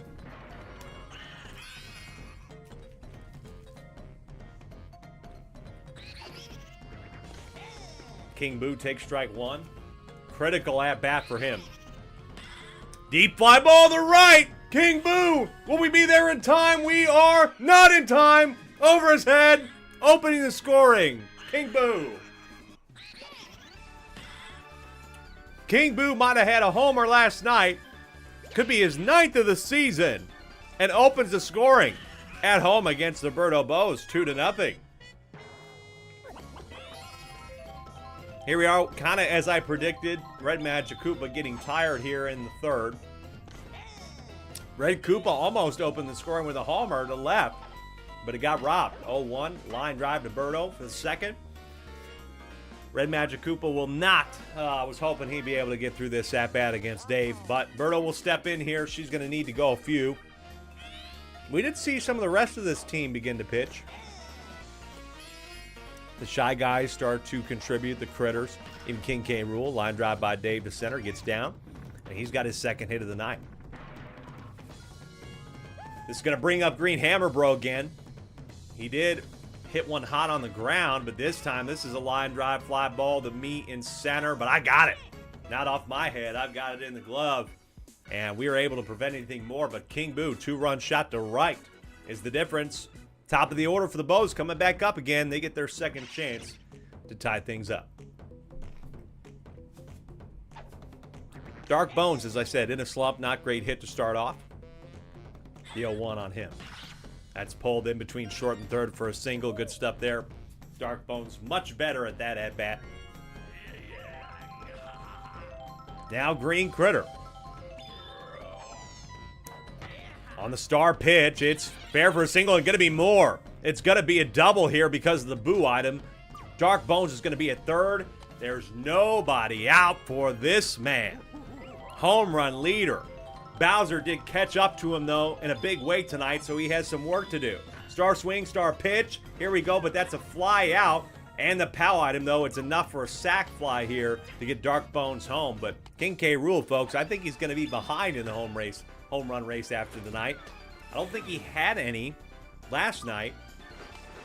And Bowser's had a bunch in the last two games for tonight. But now with King Boo getting tired, you could have left field open again here shortly. And it will be open here because Diddy Kong is going to have to step in. So big opportunity here for Red Critter. Could potentially tie the game here or take the lead. Banana Ball is swung and missed on for strike one. The 0-1. More of a curveball. It's a ball, though, inside. This ball's a deep fly ball right there in left field. Perfect timing. Boos have the lead again. What did I say? Broadcaster's blessing. It's a homer for Red Critter, and it's 3-2. Called it. Called it. Perfect timing. If King Boo could have stayed in there, maybe that wouldn't have happened, but instead letting up a bomb right away on the first at-bat is Diddy. 3-2, and the Bows have the lead again. They're in a bit of a tight one here. Like to see them add on a few bit more, but that does the job. Getting the lead back psychologically is important. The 1-1 on me. It's on the ground. It's going to be out number 2, maybe. Yellow Yoshi cannot recover. Error on Yellow Yoshi. Brings aboard Red Shy Guy, who had a single as well in his first at-bat. 0-1. Down the middle again. And Berto's going to have another try. I don't like her star swing. She ended up lining out with one of her star swings too, and she did ground into a double play already, but maybe second time is the charm for her. Runners on first and second with one out. This is a nice ball. That's going to get in the gap there in left center. I'm coming home for sure. And that's an RBI single. Finally, she gets something done. Red Shy Guy going home as well. Add a second RBI onto that single for Berto. A lot of stuff happened over there in left center field. And that's a good recovery hit for her. I've criticized her quite a bit. She did not do well. But, of course, across the year, she's been pretty good for our team. And comes up with a big 2 RBI single there to make it 5-2 now. Diddy, immediately sent on the back foot, has only been able to get one out here in this inning. Does not bode well for the bullpen of this team. Probably going to have to go to Tiny Kong or maybe Green Hammer Bro. I'm not sure who you go to here after Diddy. The 0-2 on the ground. Could be a 4-6-3. No, Yellow Yoshi has some trouble handling it sometimes. And just advancing the runner there, 2 out. Really, they don't go to a lot of options. It's been mostly Diddy and King Boo, but Yellow Yoshi pitching just his second game all season, only 2 2/3 pitch, but he's not had an earned run this year, so maybe, just maybe, that's what they need. is Yellow Yoshi putting on a good performance. 5 runs allowed. 5 runs, including a home run from Red Critter and some more, and the Bows have the lead back just like that. Top of the 4th, here is Yellow Yoshi, and here is Yellow Yoshi lining out.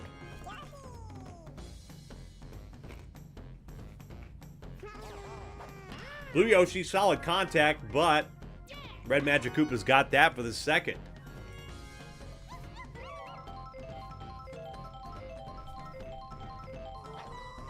Can Tiny Kong do anything in this inning? Tiny Kong has 9 RBI and a deep drive from her at the wall. It's robbed by me. Again, somebody that I honestly would have been happy to see hit her first home run of the year, but we just have to rob it. Defense showing out for the Bows here, and that is the end of this section for the Monkeys. We head to the bottom of the 4th. Bows get their best hitters right back up at the plate. Will the floodgates open here, or can the Monkeys keep this thing under control with Yellow Yoshi? Man, that's tough. That's really tough. There's 2 homers there that I would love to, personally, as a fan of this game, as a fan of the league, I would love to see both those players, Red Koopa and Tiny, get a homer, but not to be. Darkbone's getting aboard for his second hit of the night, but Dixie's got that fly out from Green Critter. This is King K. Rool. King K. Rool had a sac fly and a single, but mostly kept in check today. This is another fly ball, but Dixie has got that one all day. So King K. Rool continuing to struggle here in the last couple of games. Of course, not getting the victory last night, but the rest of the lineup, including this man right here, Red Critter, has been able to pick up the slack. This is another fly ball that's going to pull foul, but remember, the foul poles in this ballpark a little bit bigger. They have certainly aided some of the players on this team. On the Diddy Monkeys in particular this year have gotten some homers. This one is up, but it gets off the wall. That's a single, and King Boo able to avoid the green shell to make it any more. So runners on first and second with 2 out for me in the bottom of the 4th. Third game of the night. Still got a lot more. This is a nice hit. That's going to be an RBI single or double. As that gets off now, the Boo item doesn't make a difference for the king of Boos, but it's an RBI single for me. 6-2. Another good hit from the depth part of this order, getting the runners in here. Dave hanging his head right now. Does he know that this could be it? Again, a drop to 9 and 10, considering how the games so far have gone, could be really detrimental. And Red Shy Guy gets a single here to bring another one home. And I'm at third with 7-2 now. Oh, man. Oh, brother. Now Birdo's back up, who just had the 2 RBI single herself, and a deep fly ball to right center field. It is grabbed by Tiny Kong, and God, did they need that. They needed to rob something there.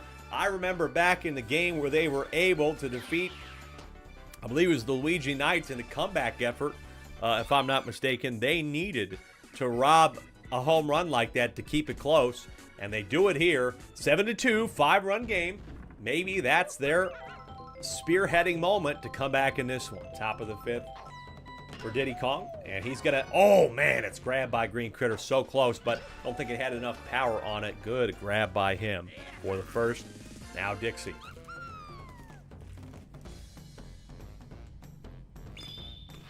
Dixie Kong does have a homer this year.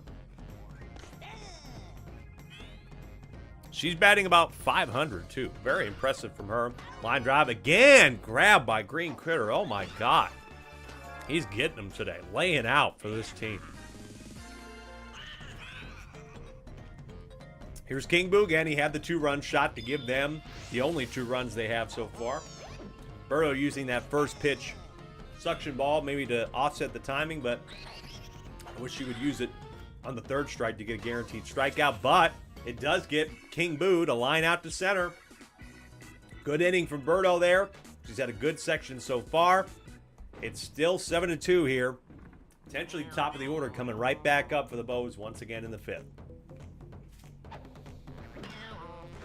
And Gray Shy Guy's going to have a hit. The Shy Guys, dude, they have been doing something. They've been putting a move on tonight. The depth of this Birdo Bow side is what's making the difference here, not the flashy top 4. Ooh, had a carrot stuck in my throat there. Oh. It's always tough when you have something like you can feel it's just not quite gotten all the way there. I was like, oh, I need to get that out. Runners on first and second here. Uh-oh. This could be a bad inning. Could be a bad inning for the Diddy Monkeys. Dark Bones has gotten out of his slump from last game, and he's going to add a single here in the gap. Dixie can't get to it. That's going to be an RBI single. 8-2 to bring up Green Critter. Now, Green Critter has struggled today, but you just cannot give this Birdo Bose team any fuel to the fire. Deep fly ball. This is going to be good enough for a sac fly to make it 9-2 with one out. Red Magic Koopa's home in no time. No throw. 9-2. Yellow Yoshi, I like the pick of going to him here, but he might be staying in one at-bat too many. He's facing King K. Rool. Tired. The 0-1. On the ground. Good job there. King K. Rool grounds to a 6-4-3, and he has struggled in the last couple of games, but he hasn't needed to be on point. The rest of the team picking up the slack. 9-2 after 5. We head to Red Koopa, Dave, and Green Hammerbro in the 6th.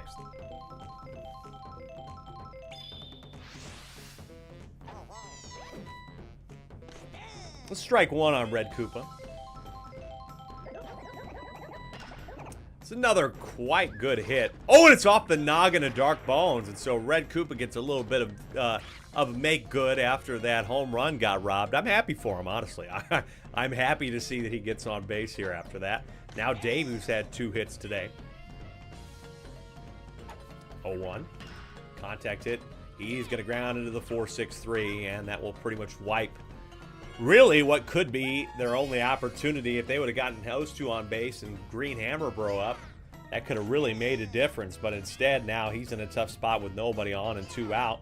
0-1. He's contacted this well. It will be a single for him, but maybe he would have had a better chance to go yard there had he had a couple runners on. Tough position now for Yellow Yoshi. Excuse me. Strike one right over the plate. Yellow Yoshi kind of sitting on the outside. Birdo suction pitch here. Strike 2. 9-2, top of the 6th. The 0-2 pitch. It swung on, and it will be caught by me for the 3rd. Diddy Monkeys. Feels like they might be out of opportunities. And will they be out of the playoffs by the time the season's over? This is not an easy game. We knew it wasn't going to be easy for them going into this game. Bottom of the 6th, they're down 7, could be down more. Red Critter, that's a nice grab by King Boo and left. Yoshi staying in there. He's staying in there trying to get the distance going. I'm a little surprised, honestly, that he stayed in there. I think you could have easily put in Tiny Kong just to try and get him out of this. Maybe he'll get out now as I hit a single here. Yes, he will. He is done. It wasn't bad. It really wasn't a bad stretch. It was better than his compatriots today.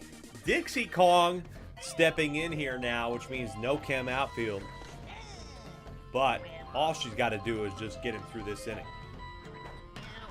Deep fly ball by Red Shy Guy at the warning track. It is off the wall single for Red Shy Guy. Ooh, man. We've had a few different players. That would have been Red Shy Guy's first homer of the year. 3 players in this game have been flirting with homers for the first time this season. Now Tiny Kong out there and right. She's got it, no problem. I'm tagging up, and then I decide, nope, never mind, I'm going back. 2 down here. Brings up Gray Shy Guy, who's had some hits as well today.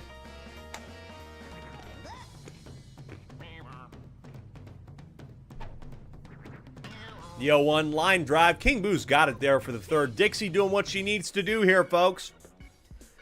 But the rest of this lineup, including the Kongs, need a lifeline. Right now, they will be below 500. And very much in a tough position with just 3 games to go. Big contact hit here from Blue Yoshi. Gets him aboard. Good solid hit there. That's what you needed him to do now. Tiny Kong. Tiny Kong was flirting with a homer earlier. Takes strike 1. Fastball from Birdo, kind of setting off her timing, rather. But Tiny Kong will have a single as well. So, hold on here, folks. Let's not get out let's not say this is over yet. Diddy Kong with nobody out. Swings and misses, strike one. If Diddy Kong gets aboard, you got King Boo coming up next, and he will get aboard. King Boo has a homer in this game, struggled in some other parts. He might be either 2 for 3. Oh, no, it's Dixie first. Dixie, but hey, she can hit too. On the ground, Red Shy Guy's going to tag, and no, not the runner at home. So they get one. It's 9-3.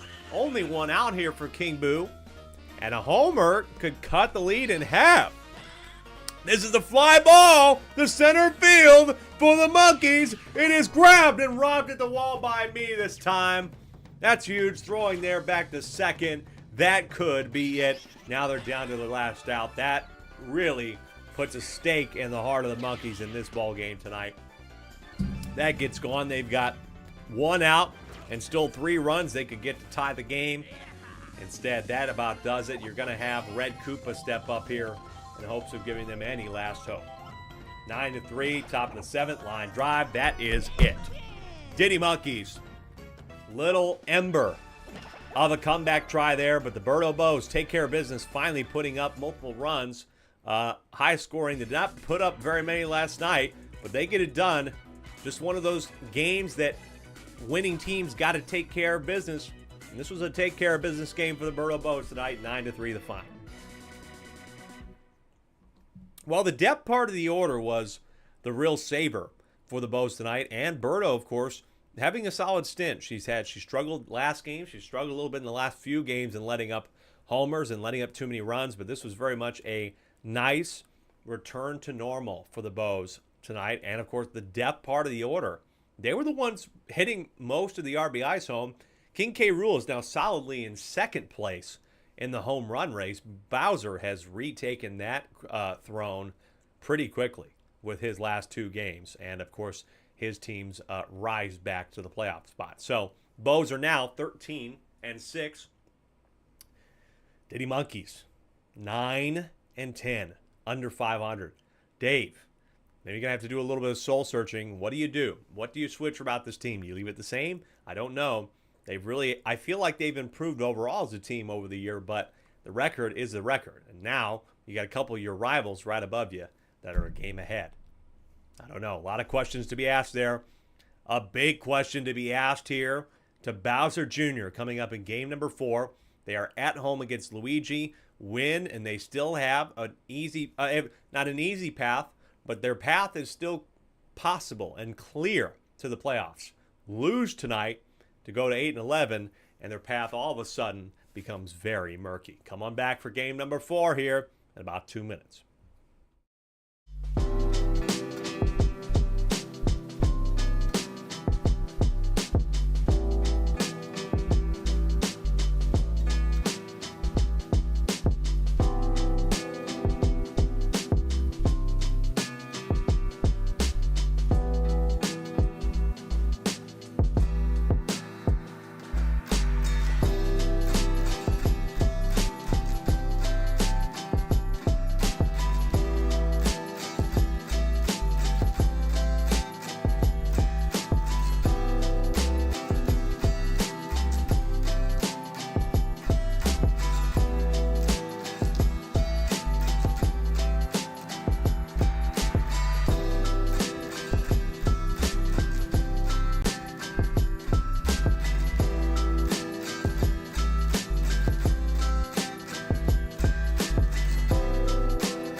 Welcome back to the Triple SL. I'm Alec Rome. This game is in the primetime slot tonight. I think as much as I could have put Wario and Mario, the fifth game tonight in this spot. Oh, sorry. Been standing a while. Foot cramp there. All right. As much as I could have put Wario and Mario in that spot, I feel that this one, in terms of the playoff race and these two specific teams, is so important that I think it deserves to be in this spot because the stakes are so big. Bowser Jr. was above 500 and looked like a team that would be hard pressed to face. They find ways to win games in extras, including against the Luigi Knights the first time these two teams played. But instead, now they find themselves in a much different spot, being at 8-10, losing to Bowser last night, have just lost a couple games that have gotten out of hand. And they faced the Luigi Knights team that was able to eliminate Yoshi from the playoff race. They've been up and down like the Diddy Monkeys, of course. This is big. If Bowser Jr. wins, they would get the season sweep against Luigi, and then they stay right in the conversation. The run differential hurts them, as it has, especially with some of the games, including the Mario game that I always bring up. But losing this could well put them out of it, or at least make their effort a lot more Herculean when they would have to win out and really kind of hope that everything else goes the right way. Peach, of course, got eliminated as well tonight, so we officially have 10 teams remaining in the playoff race. And that now includes the Bowser Jr. Rookies team still trying to fight for it, and the Luigi Knights team that is trying to stay in this position. They've been in the top 6 for a while, and they've just been teetering back and forth on the line like this, up and down, up and down, up and down. Big time game for them. Let's get it going, starting off with the Luigi Knights. Dark Bones is pitching tonight. They've been going back and forth between Dark Bones and Fire Hammerbro. Of course, Fire Hammerbro pitched the last two. He is one of the best pitchers in the league. I'm sure we might see him if needed tonight, and I'm sure they will need him because I haven't liked Luigi's efforts in the second half of the season. He's let up too many runs, but maybe they won't need him if Dark Bones can do his job, get them maybe through about 3 innings and keep it clean. But they're playing at the Playroom, of course, tonight, where the Bowser Jr. Rookies have only lost twice. This is a good stadium for them. They've walked it off here multiple times, and Green Hammer Bro likes hitting homers here. But same order as it has been for a while. Let's see if the Knights can provide the offense needed, or maybe just keep it close with some defense. They've had some great defensive games this year, including multiple different shutouts. I think they've had shutouts twice, 2 shutouts, but they're going to need that sort of inspired performance tonight against the Bowser Jr. Rookies, who are hoping to stay inspired. Caden's team is starting Green Dry Bones again for the second night in a row. I like Green Dry Bones pitching. I think his stamina is a problem, and I'm hoping that he can have a little bit better stamina. They've tried a few different pitchers. I don't think they have a real solidified good starting pitcher. Blue Magic Koopa is a relief pitcher, and I think he needs to stay in that spot. You need somebody you can break the glass in case of emergency for. Now, who you wouldn't break the glass in case of emergency for is Green Magic Koopa, who, of course, last night did not fucking help the case when they lost to Bowser. It was just not very good when he came in and probably gave up like 3 and another like 2 outs, essentially. Not good. And so he will probably end up getting put up in there just because of the CPU. And maybe really not because of CPU, because Bowser Jr. maybe was a little bit too insistent about going with the Magic Koopas and maybe see something in Green Magic Koopa that we don't. But we certainly haven't seen it in the stat category. Of course, Bowser Jr. Rookies have been in the bottom half of most of the league's stat categories, including hitting, slugging, of course, all of them. But somehow they're still in it, and that's what matters. It's about winning ball games. Fuck all the stats. Get the W. Both these teams want the W. Here we go. Game number 4 of the night. Luigi leading us off. Can the Rookies defend the Playroom? Starting off with a nice single here in front of Caden is Luigi. Of course, Tristan saying, get that W. And once again, I'm surprised he's a Bowser Jr. fan, but at the same time, they're direct rivals. It's this interesting little dichotomy between, a father and son. You still have to be a fan of him because he's your son, but he's a little shit sometimes when you play him in baseball. Caden says, perfect timing, just got back from working baseball. Hey, there you go. Now you get to watch more baseball, but You've watched the Luigi Knights get 2 straight hits here and bring up Mitch. 1 and 2 on him. Over the plate, grab by Blue Magic Koopa. Great job for a triple play here. No, just the 2. But great grab by Blue Magic Koopa. Really helps him out. Could have been bases loaded, nobody out. Instead now just a runner on first here for Green Magic Koopa. And that's a line drive again. Blue Magic Koopa doing work here in the first. Green Magic Koopa for Luigi Knights. Batting .500 as well, so that's very good for them. Half inning down, we go to the bottom. It's Caden to lead off.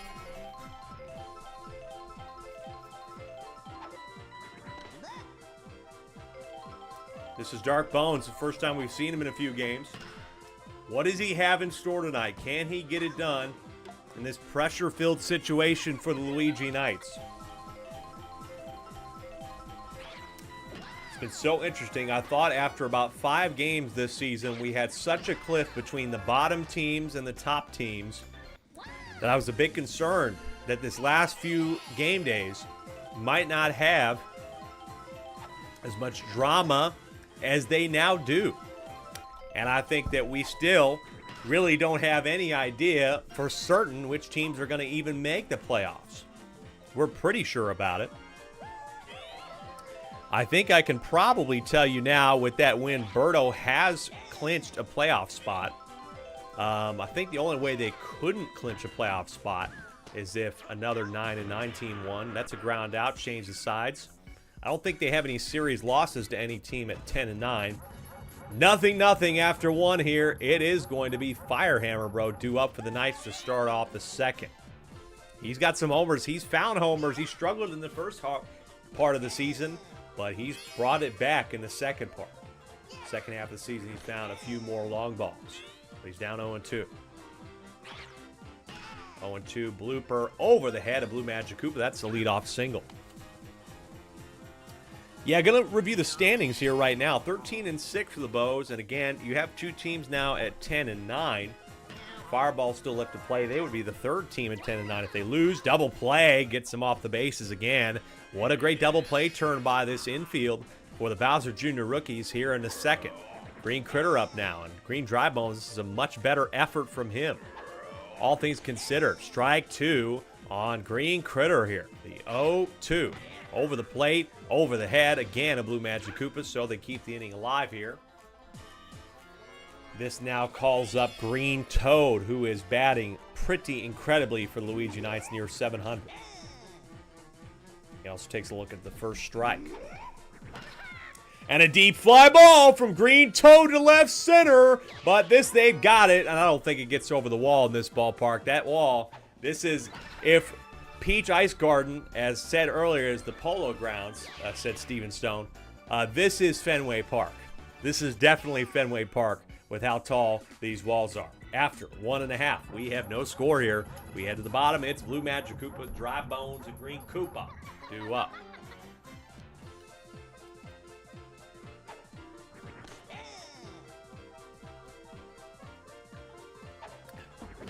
The 0-1 lined out to Green Critter for the first. Fenway, as Caden says. Fenway. Oh, close to a beanball there. Watch out, Dark Bones. That's an easy ball. The 1-0 off the edge of the bone. That's going to get down. Nice job there. Green Paratroopa having to get that one. Didn't really play it well. That's a single here. Bring up Green Koopa. He is one of the worst hitters in the league. And he's going to ground into the 6-4-3 to end it after 2. Nothing scored here. Are these teams simply trying to get settled in a game that could matter so much for both of their playoff chances? Maybe they just need somebody to provide the first spark. Will it be Green Paratroopa here for the Luigi Knights in the third? Big fly ball there to center, but Caden's got that one no problem for the first. Got to be happy right now with how Green Dry Bones is doing. Weren't sure if he was going to have one of these longer stretches in him, but you also have a Luigi Knights team that is not really known for their average. They do have an impressive 489 hitting average for fourth, but they're down in ninth in slugging. They don't turn a lot of those hits into extra bases when they do. Here's Dark Bones with 2 out and an 0-1. This is a foul off. That looked like it could stay fair for the moment, but it definitely turned foul halfway through the field. The 0-2. Dry Bones off speed is swung on, and it will be a single. Nice job. I would prefer something maybe like an outside slider there. Off speed on a second strike is just not going to do it against these players. But Caden now, or excuse me, Mitch up here for Luigi in the third. Nothing. Can he provide any spark? Nope, that is an easy ground out to first. Bottom of the third. Nothing. Goomba, Green Toad back up to Caden in the top of their order.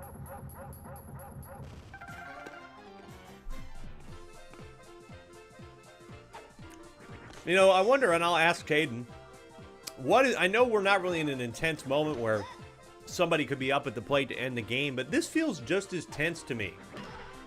This sort of like weird, you know, tension, this purgatory that we're in right now. Caden's saying, not gonna lie, these teams have an extremely similar roster, and they do. Have multiple different similar players. The Critter. This is another fly ball by this Green Toe for the rookies, but that's also flown out for the second. Both the Dry Bones playing well, and I think it makes sense why these two teams match up this way. This is on the ground, 4-3. Look at that. We're playing quick here in the fourth game of the night. I mean, not much. Nobody's gotten to third base yet for either team. 3 straight innings of scoreless baseball, but you got to give you a little bit of flavor every once in a while. I can't give you the same flavor of hitting balls out of the park all night long. We got to have some of these real. I hate to be the guy that's like true baseball games, but these games do happen. This is akin to real baseball. You know. Here's a shot here for Fire Hammer Bro in the fourth, and that's going to be a single. So here we go, opportunity. But Caden, oh man, almost made an incredible play there. 8-3. Nobody out here for Green Shy Guy with runners on first and second. The 0-1. This is a good contact ball. Caden's got to get in front of this one, which he does. Prevents any run, but problems are brewing. Bases loaded. Nobody out. Top of the fourth for Luigi Knights. They have Green Critter due up. He's at the plate. He's down 0-1. The 0-1 off speed. Star swing, but it's fouled off. He fouled off the star swing. Green Critter has no home runs for Luigi Knights this year, but that star swing is grabbed, turned for double, got the triple play. What a defensive play, and what an at-bat there. Green Critter shockingly unable to get anybody home with bases loaded. And halfway through the game, we still have no score. No score. Wow, can you believe that? Green Magikarp plucking that out of the air, which those Magikarps can always end up turning in triple plays. Caden saying, we get those. Oh, yeah. 0-1. What a game so far. Defensive. Line drive there to Dark Bones. Both sides have had hits, so no perfect games going on here, but golly, nothing is. This might be one of the longest stretches we've ever had in a game without a score. I think we might have had a 5-inning stretch.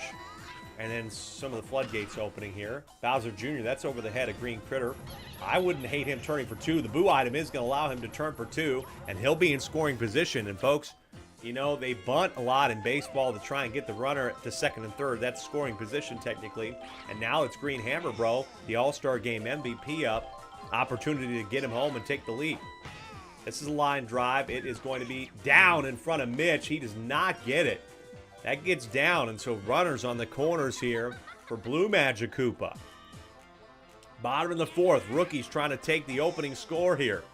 Dark Bones trying to prevent that. 0-1. Swing and a miss. 0-2 here on Blue Magikarp. The 0-2 pitch is another off speed. Looked at for strike 3. Got him out of there. What a pitching battle we're witnessing right now. And now the two pitchers will face off here in a big spot.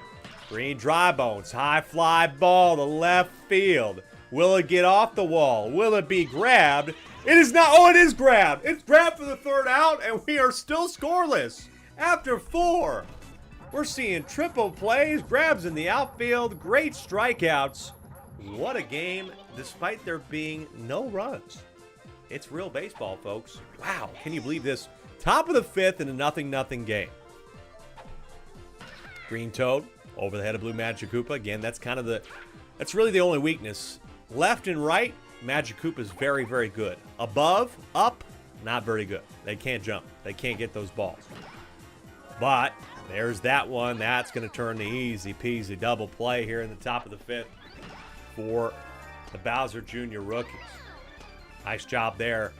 Just cannot believe what we're seeing. Do we get to the 7th inning without a score? It's possible. And we have two teams here that don't score a lot. Line drive. That's it for Luigi. We go to the bottom of the 5th with no score.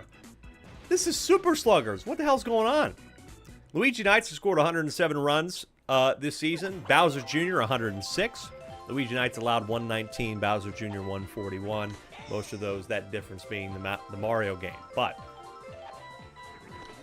this is really interesting. 1-1 here on Green Koopa.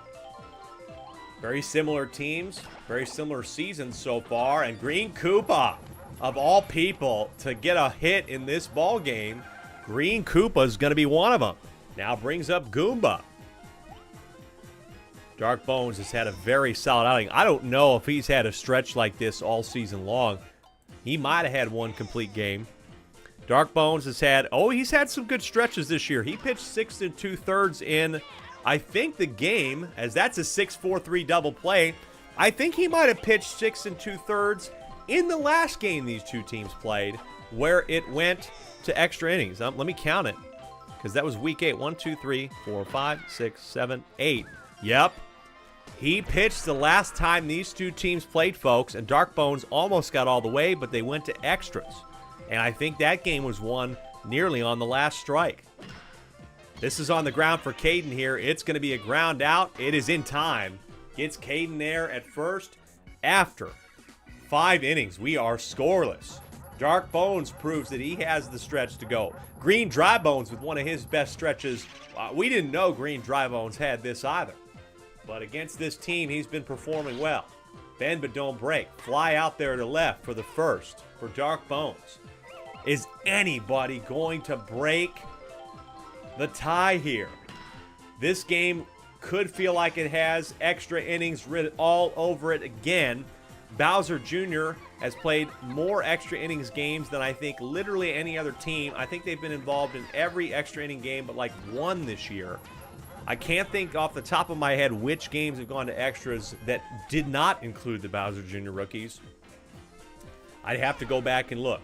The runners on first and second here for the Knights. Nothing, top of the 6th. Swing and a miss, strike 2. Green Dry Bones got a good count on Fire Hammer, bro. The 0-2 is a fly ball that gets down and the bases are loaded.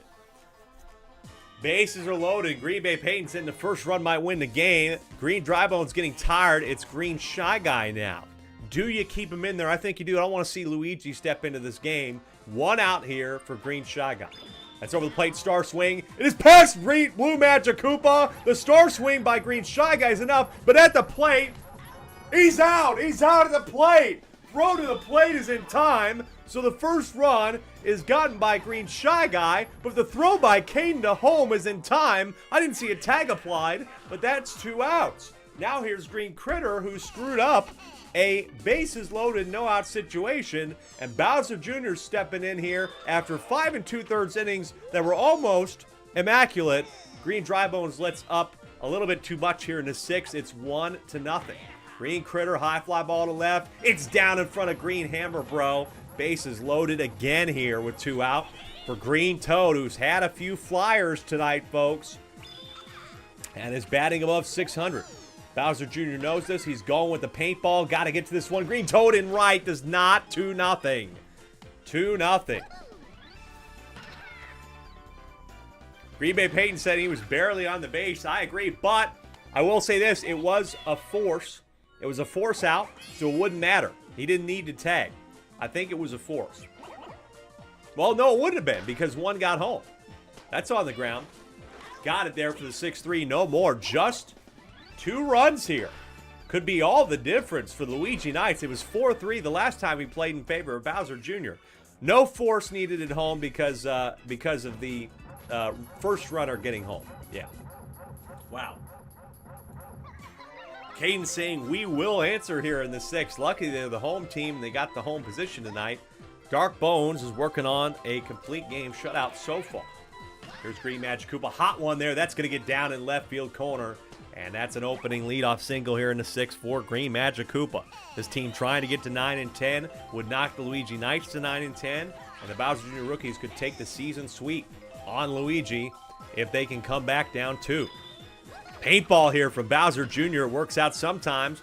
This is honestly, I think, a good spot to use it. Luigi's underneath it. He's going to miss it. He does not recover in time. And they have runners on 1st and 3rd. For guess who it is? All-Star Game MVP. The guy who's hit homer after homer over 10 this year. Green Hammer Bro. On the off-speed, deep fly ball to center. Will Mitch and Paratroopa get to this one? They will. They got it at the wall, but it's enough for a sac fly to cut the lead by 1. Wow, 2-1. What a defensive and pitching battle we're witnessing here tonight, folks. Unreal. This is some true-ass baseball right now, man.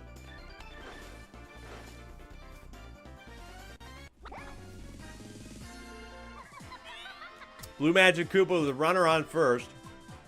2-1, bottom of the 6th. This is just by far one of the more defensive battles, defensive games we've seen in the SSSL all year long. 11 of you are watching what could be a real tight one here. Green Dry Bones at the plate with runners on 1st and 2nd. The off-speed is hit well. That is going to get down. And there's knocked over Paratroopa, but no run here. Here we go. Best opportunity all game long to tie the game. It's Green Koopa. All he needs is a ground out. He just needs to get this. I wouldn't hate a squeeze bunt here, to be quite frank with you. But it's in the gap. Green Koopa ties the game. And the Powerball is going to get Magic Koopa home. They take the lead on that. Green Koopa, the hero, potentially of the game, because they had the 1-run lead headed into the 7th. Koopa, go, go, Green Koopa. That's it for Dark Bones. An incredible stretch from him tonight, but one hit making the difference, and it's from Green Koopa. Can you believe this, folks? Goomba still has a shot. Goomba's going to add to it. It's 4-2. Wow. Wow, wow, wow. Miguel yelling at the screen, why would you pitch an off-speed? Yeah, I mean, I do that sometimes on here too, man. Sometimes I'm just like, bunting with 2 outs is a problem this league has had sometimes. Runners on 1st and 2nd with 1 out for Green Toad.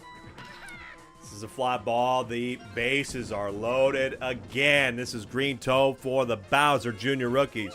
A 4 spot in the 6th here. Caden. And he helped put the game away. Takes strike 1. First pitch. He swings on this one on the ground. Pow ball, watch out. Oh, it's negated. That's the double play. That is enough to clear it off. A lot of Luigi Knights fans here just watched their team drop another lead tonight. They had one. They came back down 5 against Peach last night. Then they dropped that lead and lost. And now they drop the only lead they had all game here in the 6th. They need it in the 7th. Otherwise, they lose the season series to Bowser Jr. But Luigi finding a time here to hit a single. Now Dark Bones needs this big time. 4-2 rookies, top of the last inning in regulation. 0-1 on Dark Bones. Another paintball here from Bowser Jr. Swing and a miss. Strike 2. The 0-2. Off speed again. Swung on. Pass Blue Magic Koopa. They have runners on 1st and 2nd for Mitch here. Man, oh man, it's tense now. If it wasn't tense before when it was nothing through 5, it's tense now. Mitch has 2 home runs this year. He's hit a few doubles to go with it. 0-1 on him. That's on the ground. This is going to be the 4-6-3 double play. Advances the runner, but they are down to their last out here. It's got to be Green Magic Koopa to cut the lead. A homer would tie it. He has not had a homer this year. Got to be patient. Don't need to swing. He takes strike 1. 0-1, off speed this time. Contact swing, it gets down. We are in a one-run game. It was the same score the Bowser Jr. rookies won by last time. It's 4-3 again in the bottom of the 7th. 4-3. Due up for Luigi here now is Fire Hammer Bro. That means that's the end of the day for Bowser Jr. And Green Magic Koopa, who gives up a lot of stuff this year, is facing a home run hitter in Fire Hammer Bro in a one-run game. They would take the lead in the 7th because they got a runner on first. This is a hot ball, gets down in front of Caden, and they have runners on first and second for Green Shy Guy. Oh, man. Oh, man. Green Magic Koopa has been the culprit of giving up a lot of runs this year. And this is going to be another one. Green Magic Koopa could turn for home to tie the game. He will tie game in the 7th with a runner on third and a chance to win it. Unreal single out there in center. What a game we're watching here. I feel very much validated that this is in a primetime spot. Green Critter with a runner on third. He has struggled today, folks. He's not been good. But can he be good right now for them? Swing and a miss, though. Strike one. If this is a strikeout or an out, we go to extras again between these two teams on the ground. 4-3. We're headed to extra innings once again. Can you believe this? Oh, wait, no. We're not headed to extra innings. Hold on. I've gotten a little bit too excited. We're headed to the bottom of the 7th. We're headed to the bottom of the 7th. Bowser Jr. still gets a chance to respond here. Have I spoken too soon? Hold on. Green Magic Koopa or any of these three hitters could do it. But I just got to be honest, folks. It feels that way, but Green Magic Koopa gets a single. Something about this game screams extra innings again. But Bowser Jr. here in the bottom of the 7th, maybe he gets something to get Green Magic Koopa in scoring position. This will get him into scoring position. Runners on first and second here for Green Hammer Bro. Bottom of the 7th now, folks. It's not extras. It's the bottom of the 7th once again for the rookies. They've walked it off in this stadium, and they're going to do it again. Green Hammer Bro wins it. Walk off in the bottom. Unbelievable. They do it again in the ballpark, in the playroom. Can you believe this? Bowser Jr. wins. Final score 7-4. Unreal. Can you believe they did it again? Wow, what a game. Defensive battle through 5. Then Luigi Knights take the lead. Then Bowser Jr. takes it back. Then they tied in the top of the 7th. I thought the fucking thing was going to extras. And guess what? Walk-off hit. Walk-off homer by none other than Green Hammer Bro to win the game 7-4. They take the season series. They're tied in record. Wow. Oh, my God, what a game. Woo-hoo. And Green Bay Peyton, as a Spitballs fans, happy about that. Now, both those teams at 9-10, and Waluigi still got an opportunity, especially because of that 9-9 victory, but they got to win their game tonight in the final. Who? Green Bay Peyton saying the Burrow Bows officially in the playoffs. I think so. I feel pretty good about that because that unreal game. Just, it had it all over it, man. Once again, two teams that are just matched up for each other. Give me those two teams again and again and again. That's fun baseball. That was fun. We got two more. It's Wario at Mario. Wario, flip it, at Mario, coming up next.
Welcome back under the lights here at Mario Stadium for our fifth game of the night. Wario at Mario. And as Green Bay Peyton there on the chat in YouTube has just said, the Bows' worst record they can have now is 13-9. Best record for the 7th seed to have is 12-10. I forgot about that. So, yes, Bows have clinched the playoffs at 13-6. And the Muscles with a victory, upset victory, well, not really upset, with a victory on the road against Mario. God, fuck. Rewind. With a victory, the Wario Muscles tonight would also clinch a playoff berth, too. So, and they would, of course, go back to the number 1 spot. Tell you what, a lot of these teams down below are probably going to be Wario Muscles fans. Because if you look at what could happen, Mario splitting the season series, a lot of teams, folks, that are in the 9 and 10 spot, Diddy, Bowser Jr., Luigi can still play Mario.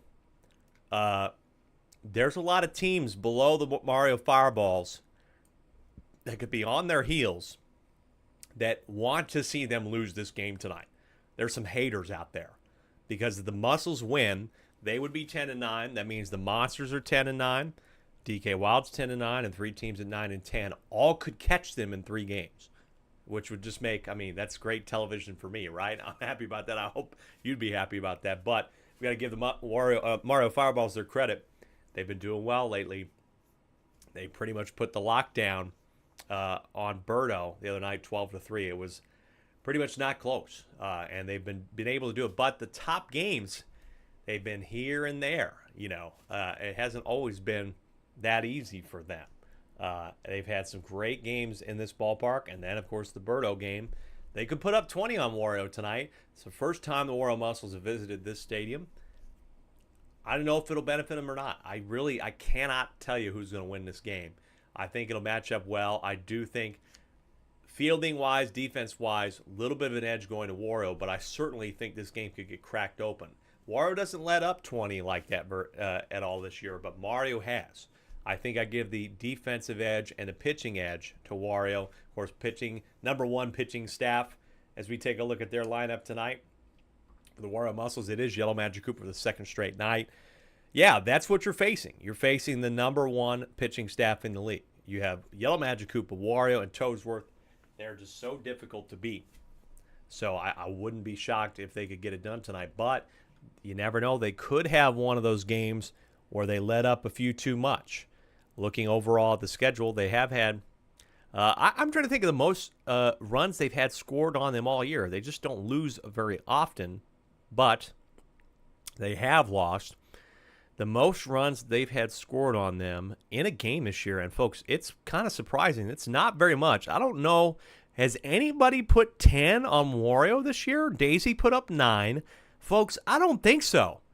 I don't think a team has put up 10 runs on Wario all season, and that's a credit to this pitching staff and the defense, especially that outfield overall. But, God, were they close last night because of those homers. They were close to almost dropping the game. So a little bit of an opening maybe for the Mario Fireballs to take advantage of. Here's their lineup. It's Mario pitching tonight. Andrew and this new look offense, changing it around. You know, just sometimes they switch the order on me every once in a while, and they switched Andrew to the leadoff hitter. He had a much better night in that spot. Blue Pianta being second, Red Pianta 8, and Blue Toad at the 9. 3 through 7 all the same, and they were able to put up a very solid 12-3 victory on the Birdo Bow. So, will that switch up help them out? They got to have Mario perform as well as he did in that game too. But you have a lot of offensive threats. Great overall look coming into this game. Muscles batting .477. Mario Fireball's got the hitting advantage, but best hitting team by average versus probably the best pitching team. That's the type of battle you want to see under the lights here at Mario Stadium. Game 5, Wario at Mario. Wario wins, clinch the playoffs. Mario wins, they feel a lot safer in the last 3 games. Still got to get some victories. They're not clinched, but they would feel a lot safer to have a game over a lot of the people that are chasing them from behind here. If they lose, boy, they got some tough stuff. Looking at their final 3 games before we get started, the Mario Fireballs left this season, if they were to lose this, they have the 10-9 Bowser Monsters on the road, Waluigi, and Luigi, who they got shut out by 7-0 back here. So it's very doable. They should be able to beat Waluigi, but God, that next matchup against Bowser, the classic hero versus villain matchup, could matter a lot. Here we go. It's the 5th game of the night. It's Yellow Toad to lead us off here. Good luck to both these teams. Whew, it's a big one. First pitch on the Yellow Toad for Wario is a strike again. Mario Fireballs have red, yellow, blue Toad, red, yellow, blue Pianta, red me, Andrew, and Mario as their lineup. But here's the yellow Pianta for Wario after the single by them. And this is what I talk about. Balls in the gap. Red me has been doing fairly well in center. Made some good robs the other night against Birdo, including robbing some of King K. Rool's home runs and a critter. But runners on first and third already here for Wario on the road. They have one of the better road records. Again, just one of the better teams in general. They've been able to beat the Daisy Flowers, Bowser Jr. Rookies, Bowser Monsters all on the road.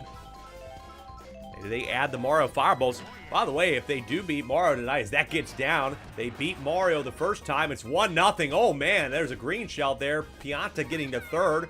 1-0 with no out still. They beat Mario the first time these two teams played. So, if they win, the Wario Muscles would sweep their 5th series of the year, with Birdo still to play and Birdo potentially still to beat, I think, next week. They could sweep their 5th series of the year. I think that really puts them in the conversation. They're no doubt the best team in the league right now. I think even if they beat, I got to admit, even if they lose to Wario tonight, I think they still could arguably be that way, and they're going to face Birdo next week. So they can easily get that title right back. Runners on the corners. One out. It's Yellow Magic Koopa.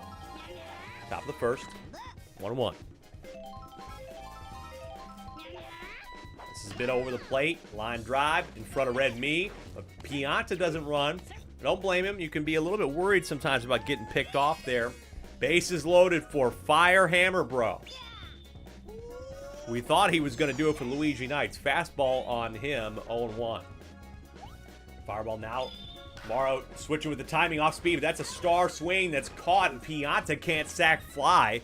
Nice pitch by Mario, and I don't normally compliment people for going off speed, but went off speed inside, and the star swing for Fire Hammer Bro ended up getting caught. And no sack fly. That's really good pitching from him. Toadsworth, though, is going to add on to a great hit here by Toadsworth. He's going to have a 2 RBI double for Toadsworth to make it 3-0. The old man has shown why he's in the conversation for Comeback Player of the Year. Toadsworth now, that's just his 5th double of the year. An impressive one to say the least. Now has 7 RBI. What a season from him. The Nokis have been a little bit more suspect. Blue Noki hitting about 358, but Red Noki found a couple last night, I think. 0-1 with runners on second and third on the ground. That'll be the easy 4-3. But Wario Muscles do their job. That's really not a bad inning. You're very happy with that. 3-0 after a half inning. Bottom of the first. Andrew, Pianta, and Yellow Toad.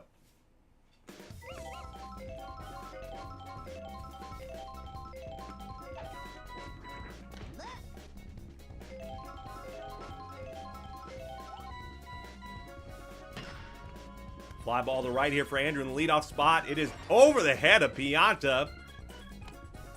Maybe Andrew needed, maybe Andrew needed to be in the leadoff spot all season long.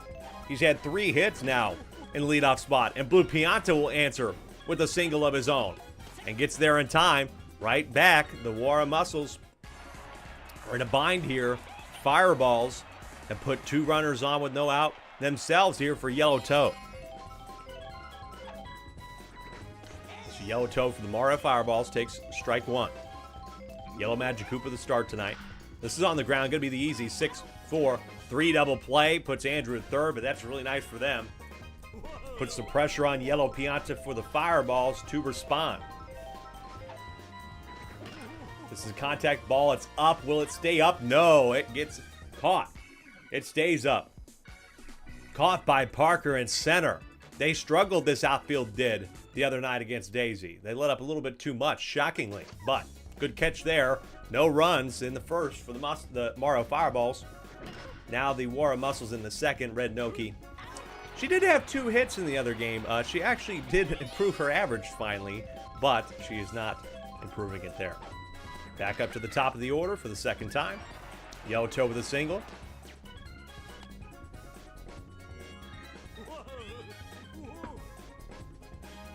Yellow Pianta again. So we got around the order 8 batters. This is going to get down as well. Red Toad couldn't hustle to that one. It didn't hang on long enough for him to get underneath that. Now here's Wario again, who just batted in a couple with another good spot against Mario. Battle of the W's tonight, but that's a line drive by Wario. He's had a couple of those in the second half of the season.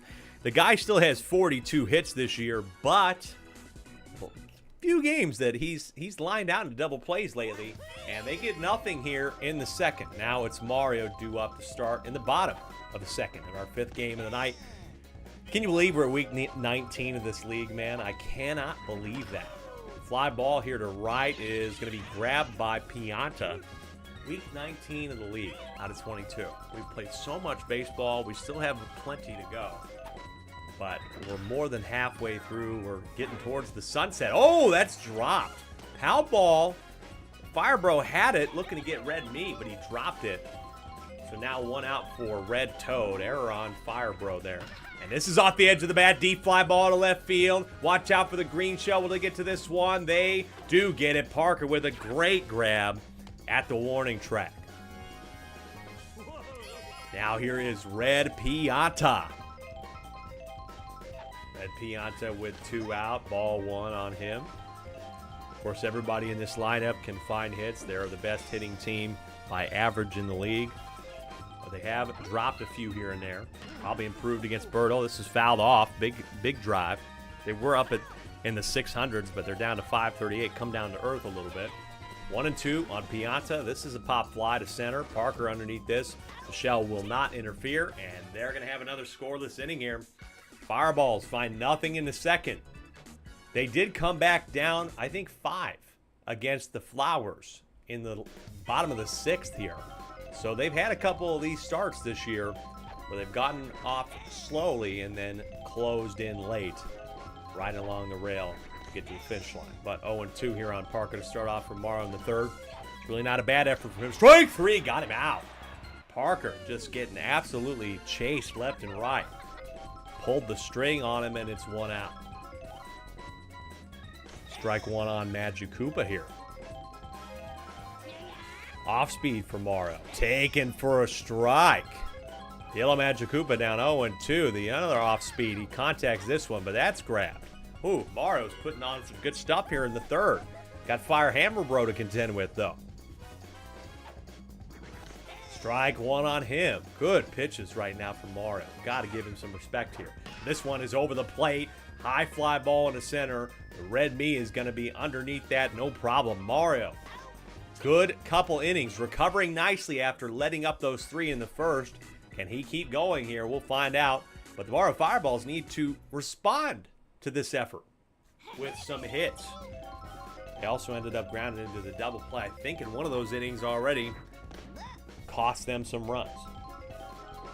1-0 on Blue Toad. Pulled pass short over the head of Fire Hammer Bro. Going to be at least a single. Will he turn for 2 as it's at the wall? No, he won't. But a leadoff single for Blue Toad here in the 3rd. It's Andrew, who is back up at the top of the order and has been much better in this number 1 spot. This is on the ground. He is going to ground to the 6th. 3, single. Only 1 out. Thought he turned double, but couldn't get it handled. So now runner in scoring position for Blue Pianta. This is curving over the plate, but Pianta does not swing. 0-1. This one curving away and call the ball. 1-1 off speed this time. Change up over the head of Fire Hammer Bro. And this could be deep enough to get Blue Toad home. He's going to go for it. Play at the plate.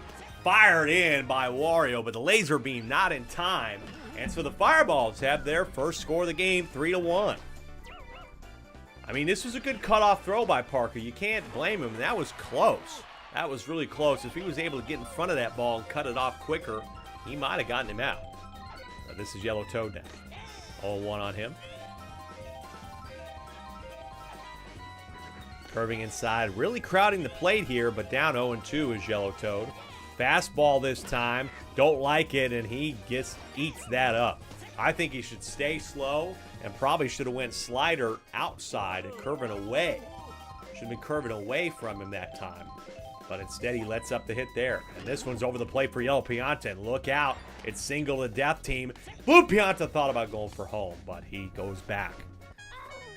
Yellow Magic Koopa has had a solid effort here, but this is getting a little bit out of hand. He needs to get him out here, and he needs to get Mario out in a tough spot. But a fireball hit here is swung on, and it's past Yellow Pianta in right, and Toad's coming home. We got a tie game here now from the bat of Mario.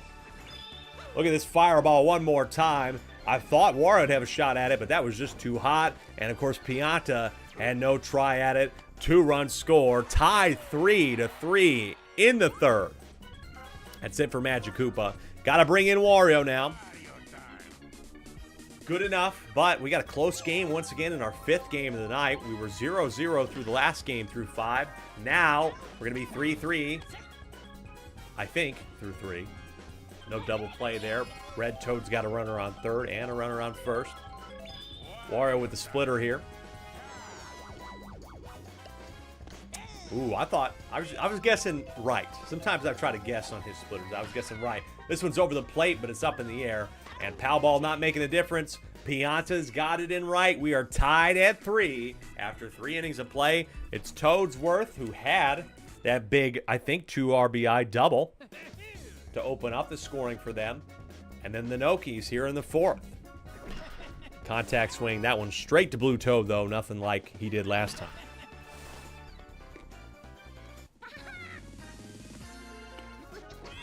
Miguel saying go Fireballs. I don't know, man. I mean, as much as I would want the first seed, Chaos Theory suggests go Muscles. 6-3. That's an out. I'm sure Andrew, of course, is just rooting for nice and easy. Just like the Florida Panthers fans were rooting for after Game 3. They're like, we don't need any drama. Nice and easy sweep. Instead, they play tomorrow in Game 7. Lined out there, 1-2-3. In the 4th, Mario Fireball is going to have a chance to take the lead here with Pianta, Blue Toad, and Andrew back up.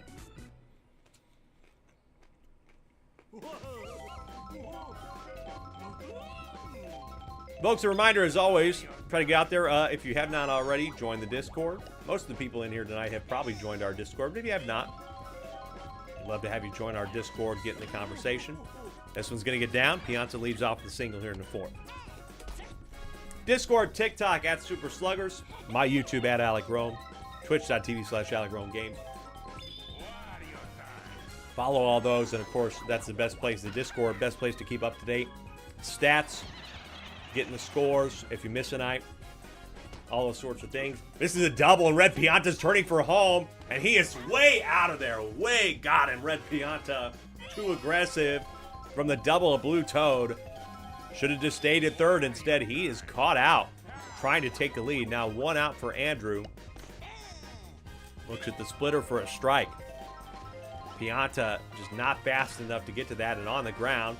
This is going to be, bad throw. Bad throw by Fire Hammer Bro.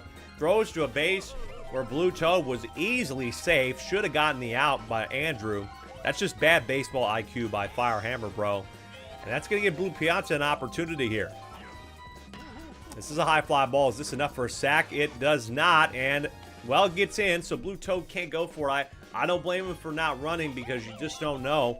It kind of stayed up. Bases loaded for Yellow Toad here in a tie ball game in the 4th. This is going to be in the gap, and the Mario Fireballs got the lead here. They take the lead back after being down 3. It's 4-3 here.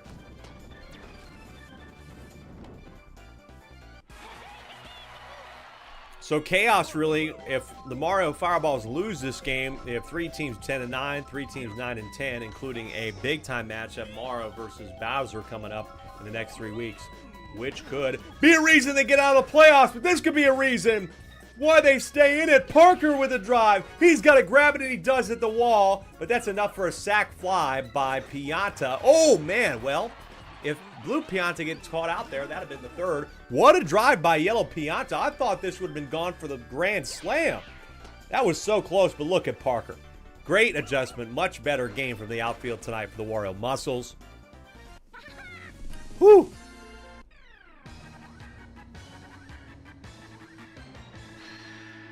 Now it's Wario versus Mario with 2 out and runners on first and second.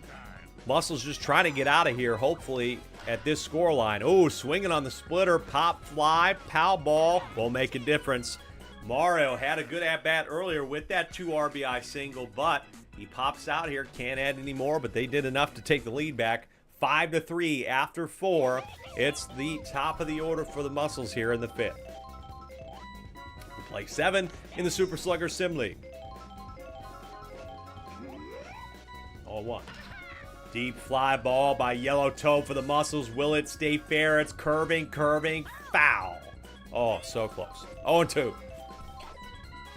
On the inside there, good pitch by Mario, and the throw not interfered with by the pow ball. And so that's 1 out here. Now Pianta for the Wario Muscles. Yellow Pianta for the Fireballs almost had a grand slam, but it was robbed by Parker. This is not going to be robbed by blue Pianta. Yellow Pianta for the Muscles with the single here with 1 out. Tying run at the plate. He has 1 homer this year. This is a ballpark that I think he could do it in. The walls are low enough. It's Wario. He did line out into a double play earlier. 0-1. This is a deep fly ball. High fly ball to left center. Could it be Wario's second of the year? No, it is not. It's at the warning track, but not deep enough. The Bows and Wario do play again this season. It comes in week 21. Next weekend, Miguel. Next weekend. We'll probably go on either Thursday or Friday. I'll check that. Of course, updates. The best way to look at our updates, of course, look in the Discord and join it if you haven't. I know you're in there, but I say that as a general advertisement, as always, for anybody watching, past, present, or future. Runners on first and second for the Muscles here with Yellow Magic Koopa at the plate. The 0-1 line drive grabbed by Pianta. They can't add anything more here. Fireball's in command for the time being. Can they add any insurance here in the bottom of the 5th? In our 5th game of the night, got Red Me, Red Toad, Red Pianta. Do up. Yes, next week, we got some interesting matchups. Of course, we'll tell you about them when we get to the end of the broadcast. Fouled off. It is going to be another week that I think it's going to be defined by the teams that need to win. Or, let me back this up as Red Me gets a single here. There aren't a lot of, 9-9 teams facing off against each other, but we do have some critical matchups. I think, legitimately, that the last... I think week 21 could be the killer week. I think that could be the best one of the next 3. It's hard to tell, though. Hard to tell. We're kind of in a moment where the teams that... There's only a couple more matchups for the teams that are against each other to face off. So there's going to be only about 2 or 3 matchups that are, mega critical heading on against each other. But you just don't know. If the Mario Fireballs lose this game somehow, even though they're up 5-3 with nobody out and runners on first and second, Pianta fouls this off right. I think that could really make a lot of the games in the last 3 more interesting, but they're already going to be interesting. This is interesting now. They're going to add on another one and maybe more. Pianta, thanks to the boo item, is going to have 2 here. But Toad, here's the buddy play at the plate. It's a close one. He is safe. 7-3. With nobody out, 2 RBI, double for Pianta, Red Pianta. Diddy Monkeys at Wario Muscles next week is an intriguing one. And, of course, next week, folks, Jalen, thanks for showing up here on YouTube, and thanks for watching the Triple SL. Mario Fireballs at the Monsters next week, and that would be very interesting if these 2 teams had a similar record. Had the exact same record. Line drive, double play. So, finally the Muscles have calmed it down here. with Toadsworth now having to come in, the best closer in the league. Had a nice little 3-inning stretch in their last game against Daisy, and he did do enough. Andrew with the drive. Andrew finally gets a homer. The only player on the Mario Fireballs without a homer for his team. Andrew hits it over the wall off the top. He makes it 8-3. Finally, he does it. Toads were tired. He can't believe he gave up the homer to, of all people, Andrew hasn't hit one all year long. How many times have I told you people this on the broadcast? And now finally he did it. Line drive grabbed for the third out. But hey, look at that for Andrew. Congrats, my friend. Your me's got yourself the first homer of his season. I think the move to the leadoff spot for Andrew, that is the best decision that the owner Andrew has made all year, is putting himself in the leadoff spot. That's a great decision. Fire Hammer Bro, can he help the team out here for the Muscles in the 6th? He does have a single to lead off the 6th. Mario getting tired, but he has done plenty. Great section here, 4 scoreless innings on the ground here for Toadsworth. 4, 6, 3, double. And now he can maybe even get this team to the 7th. He could stay in here.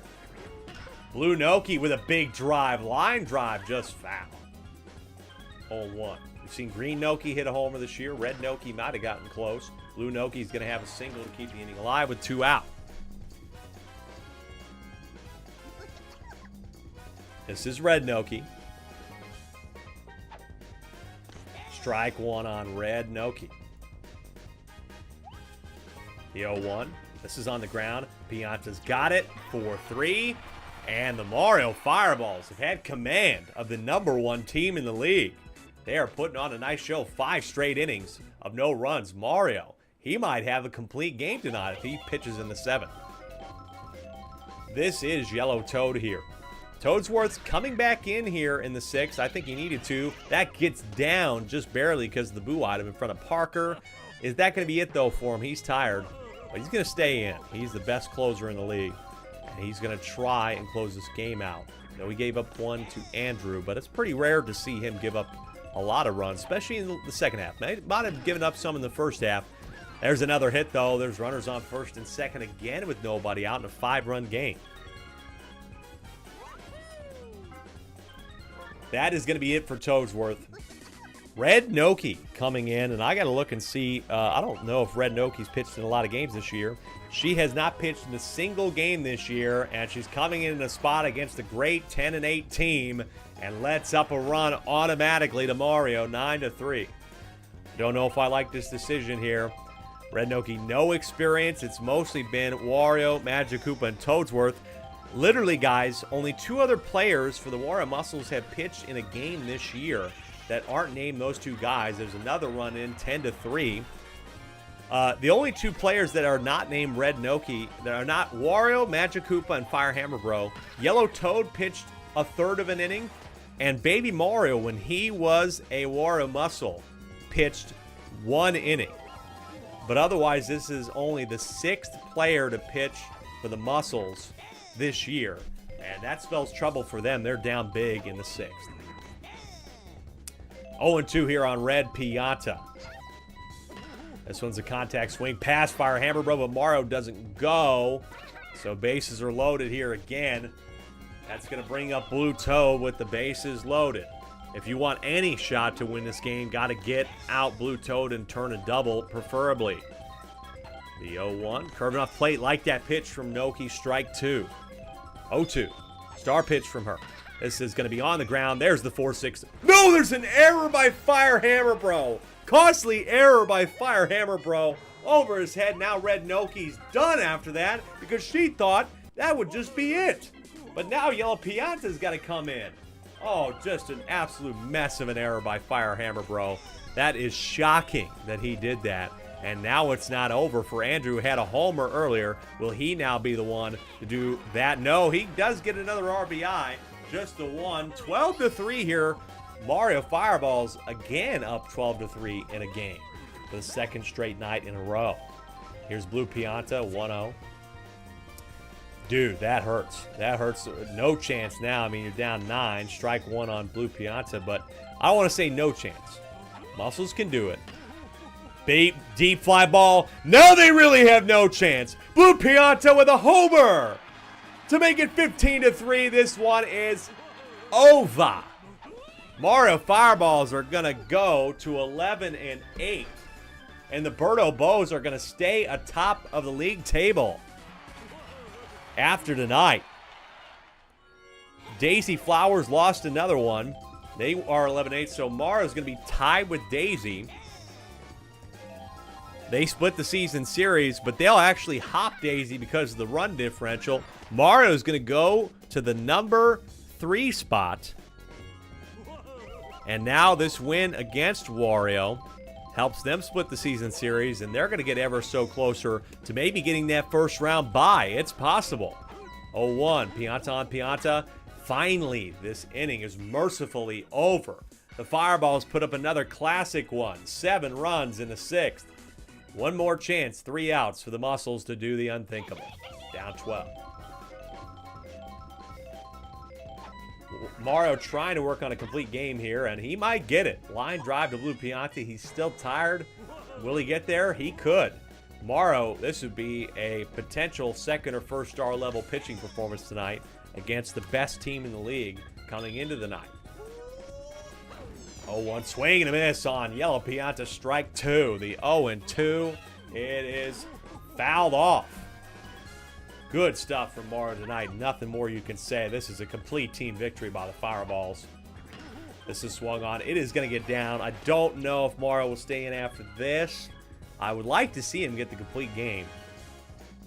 Nope, that is it. Mario's done. Don't blame him. What a game it was for him, though. 3 earned runs on 6 in the 3rd. Red Pianta to close against Wario. Strike 1 on Wario. 12 runs is the most runs scored in any inning. That's by the Mario Fireballs. But that is not going to happen. Double play! It's over! Blue Toad turns to 6-3. What a double play this was, folks. What a laser. Got him. And it's over. As it was after that crazy inning. 15-3. Fireballs convincing winners once again here at Mario Stadium. Difficult ask to come into Mario Stadium. I wonder, home field advantage, especially if they get to the first round bye spot. It's going to make a difference. 15-3 the final. Folks, I'll be right back. We're going to turn this last game around real quick. Waluigi has a winner-go-home game against Yoshi, who's already eliminated, so I'll be back in 60 seconds to finish this night off.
Welcome back to the Triple SL, folks. Final game of the night. This is Waluigi, what could be their swan song against a team that's already eliminated. If they beat them, well, they would get to 8-11, which means if we look at the standings right now as they're live, they would be 1 game back of the 7 spot against Diddy. They play, let's see, they would be 2 back from DK. Waluigi to finish off the season this year, they would still have left, not easy, by the way, Mario, who just won, Bowser Jr., and Daisy left. That is a tough ask, and that's not really anybody they'd like to get a win over. I mean, they want to beat all of them. Bowser Jr., the only one that they could potentially hop. Tough. That is going to be tough. So it's a win-out type of these next 4 games. So I do think they're easily eliminated if they don't get it tonight.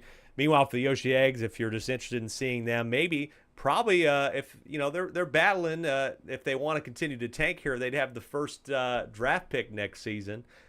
They still have the Bowser Jr. rookies, the DK Wilds, and the Monarchs left to play. Could be spoiler in some of their seasons. All right, quickly, let's take a look at the lineup starting with Waluigi. It's Waluigi's second time pitching.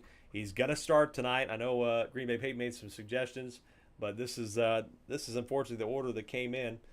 This is what he's going with, but I also don't blame him. You might as well play Waluigi here, pitch him. You have him. It's a must-win game, just like in the College World Series, an elimination game. Sometimes you just got to pitch the guy you need to pitch. Saving him, there's no point in saving him. You can worry about saving guys and their stamina when you win the game. Let's see if they can do it. Better outfield. I think it's possible. Petey Piranha having some more homers lately, but a little bit too little too late. Kind of feels like, as Tim has said, the Petey Piranha turned into Mike Trout this year. Good hitter, but underutilized. Didn't do enough for him. Of course, here's Yoshi. Eli, man, kind of been out on an island for this team. He pitches for the second straight night. One of the best pitchers in the league. Unfortunately, couldn't do enough to get them into the playoffs this year. Got Yoshi there as well. The outfield's been good. You still have Pianta, Red Critter that can find some hits. But Yoshi Eggs playing for Bride tonight here. Final game of the night. As always, I tell you every time, don't go anywhere. We will look at the standings. We'll review next week's games. Next weekend, oh man, is it going to be big. We'll play probably game week 20 and 21. Then the following weekend, we're going to play the final regular season week of the season. So that's going to make it really interesting. A lot of things could be decided before that weekend. We'll just have to find out. Here we go. As we take a look at Yoshi Park, I'll give you a look here in the final game. There they are, waving to the fans. I'm still a Yoshi Egg fan. I still want to see him do well, you know. I was rooting for him. Here's Waluigi, who had his first homer of the year 2 games ago in a leadoff first pitch homer, but he's down 0-2. It's one of the best pitching knees in the league. Contact swing, he gets it over the head of Red Paratroopa for the first hit of the game. Brown Critter has really kept this team in it. His play at second plus his hitting, like that single right there, might be a sole reason, not the only reason, but I think he's really filled in the spots where Petey Piranha has lacked. But here he is. Jalen asking, is there a reason why Eli does not play Red Critter at shortstop? Not sure. Red Critter's got a good throw at third, but I will say that he's probably a better pick than Paratroopa. I will say this, Red Shy Guy, though, folks, as he grabs this one. Can't get the play at home. Play is safe at home. I was going to give him a compliment, even though he threw to home there trying to get the out. Red Shy Guy at second is pretty solid. I think Red Critter at shortstop could be the better improvement, just because of those balls in the gap. But, I mean, look at that. There's Red Paratroopa. Can't turn the double, but he gets that play there. Red Paratroopa's not bad, man. And they still got some wins this year. I don't think that's the entire reason why they ended up in the spot that they're in. There's some rough losses. Just not a lot of offense in general, really. I think that their lack of offense, number one reason. Not a lot of homers, especially from Pianta. Ground out there to end it. Nice job to at least keep this a little bit more under control. They let up one here, but they got their top of the order coming up. But I think it was that combined with the fact that they don't really have anybody. Depth is tough. The babies aren't enough to really get people in, so you're relying on these guys to do their job. Eli lines out to Green Noki at first. But overall this year, folks, Yoshi Eggs have scored 61 runs. The next closest is the Waluigi Spitballs. They're the second worst scoring team, but they have 99. Talking about 38 run difference. It's going to be a line out to Brown Critter. 1, 2, 3 there. And the bottom of the first for the Yoshi Eggs. We head to the top of the second. Spitballs here in Blue Yoshi on a beautiful night in Yoshi Park in the middle of summer. Folks, I want to say again, thank you so much for joining us and the people that stuck around the entire night. and have been sticking around with us all season long. Man, I really do appreciate it. It's been quite the season, and it's been so great to build this little tight-knit community. And I am, honestly, I'm a little bit shocked that it happened. I'm a little bit surprised that we were able to do it and get people of any amount. You know, getting 10 people to care about something or more. We got about 40 people in the Discord, have all of our owners buy in as much as they have. It is a real testament to everybody. So thank you very much for buying into this, because I'm surprised that, you know what? If we had 100 people in the Discord and then we never got any further than that, that would be great. That's really solid. That's a great crowd of people. You know, it's like enough of the parents going to the Little League game, right? That's a good crowd. 1.5 done, nothing there for the Spitballs. We head to the bottom of the second. Joe, thank you so much. Appreciate you. It's Red Shy Guy here in the 4 spot. Waluigi perfect through 1. Jalen asking how the draft will work next season. Do they get to keep any players? I am still TBD on 1 or 2 details of the draft, including trading and things like that, and what I'm going to do about the first pick. I'm pretty sure I have in my mind what's going to happen. The draft order will be reverse order of the standings. So the owner that finished last, likely to be Yoshi, likely to be Eli as they line out into the double play there. No perfect game for Waluigi, but now here's Yoshi. The owner that drafts first will have the option to keep their captain and draft a player, as that's missed by Brown Critter to keep the inning alive. Or you pick a new captain, and that's your first pick.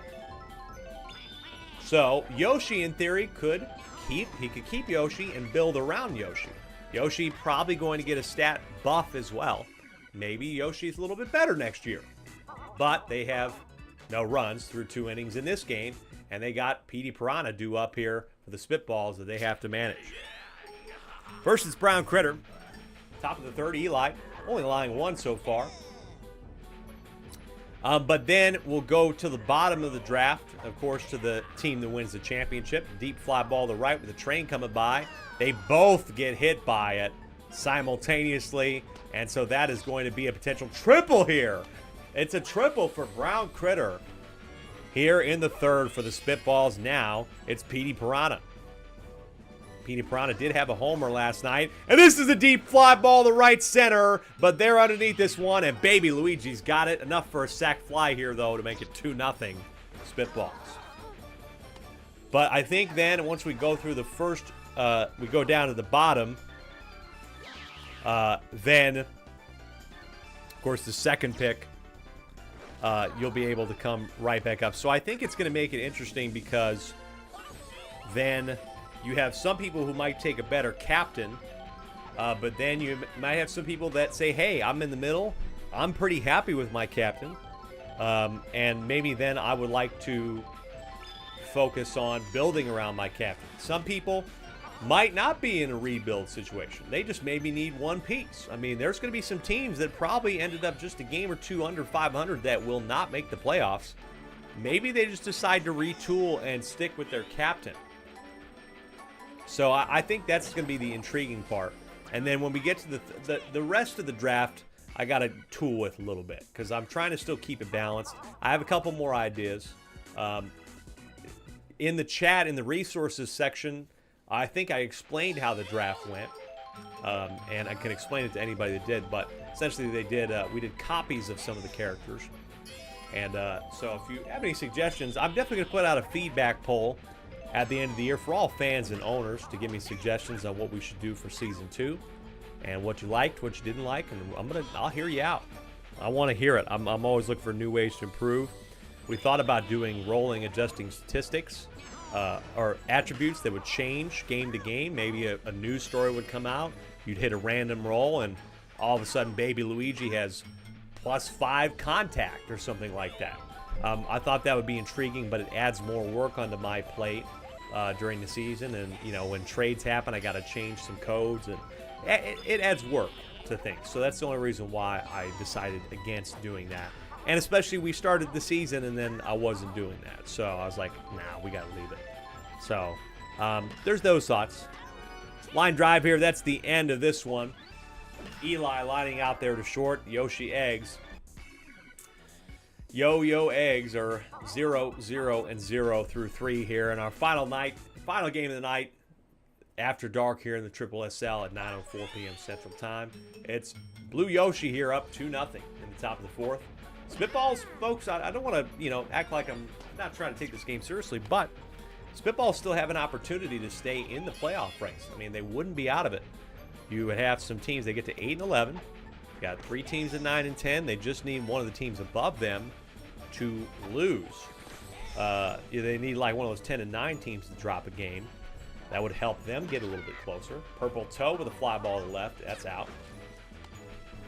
But again, as I said, looking kind of at the head-to-heads for them, they split the series with DK. They're targeting anybody. DK and Bowser Jr., if they end up winning out, they would split the series with both of them. So you're targeting DK and in particular to drop out of the top 6. Nice single here for Green Noki. Jalen saying for a rebuild, you got to dump Yoshi. I agree. I think even with the stat boost, I wouldn't expect Eli if he were to play. If he were to be an owner next season, I wouldn't expect him to pitch. Fly ball to right. Grabbing that. Joe K saying that I feel like the only major way to change the league is to somehow add a bunch more players, which is fair. I think that's kind of the tough part, and I have considered a way that we could do it, but this is a deep fly ball to left field for the second. But, oh, man, there's the train. What the hell? That went into the car. It went into the train car for the first time this year, and that's called a homer.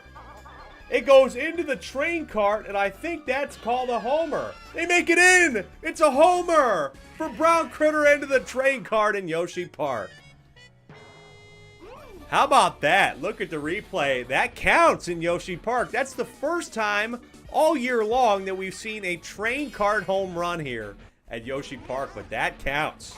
And Green Bay Peyton said something about that earlier this year. He was like, hey, has anybody made it into the train cart this year? That's a fly out by Petey Perano for the third, but a train homer.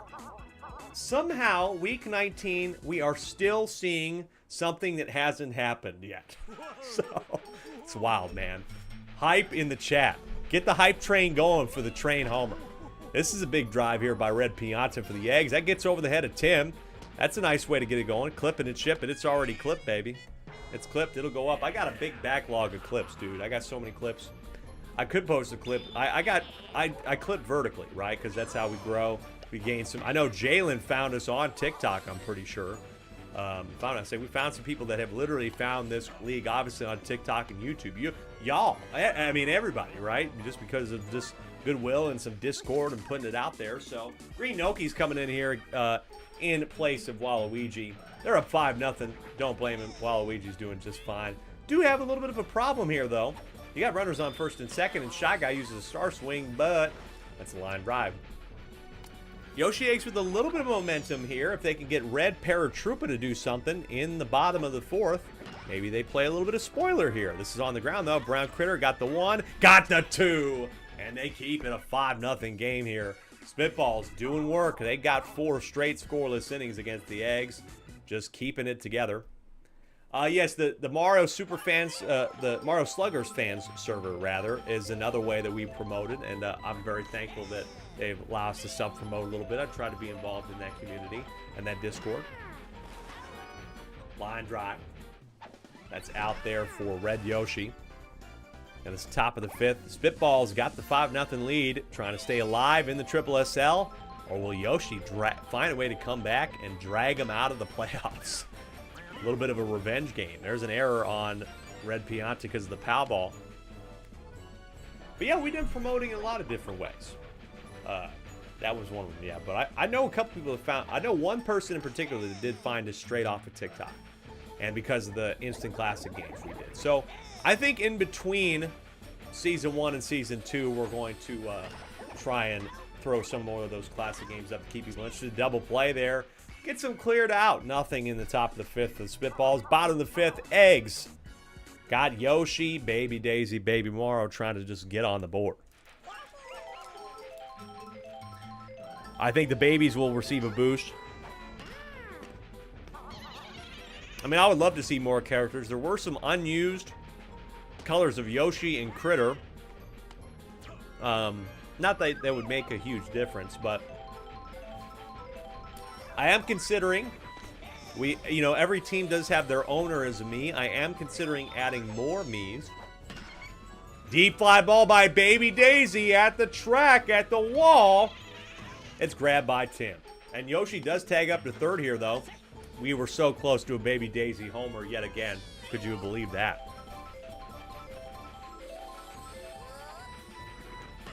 This is a nice hit by Baby Mara over the head of Brown Critter. Yoshi doesn't go, so they still don't have a score here. And Yoshi's done that this year, man. I tell you what, he has not run. He needs to be more aggressive on the base pass this year. It's on the ground. It's going to be the 4, 6, 3, and that costs him the run. They're still being shut out right now after 5. We head to the 6th.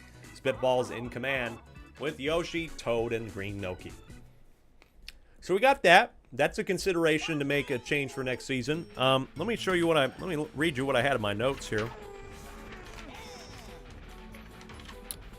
So chat, changing stats. I've also considered messing with the entire chemistry system because you can mod it and change the chemistry between players. I've considered going away from colors.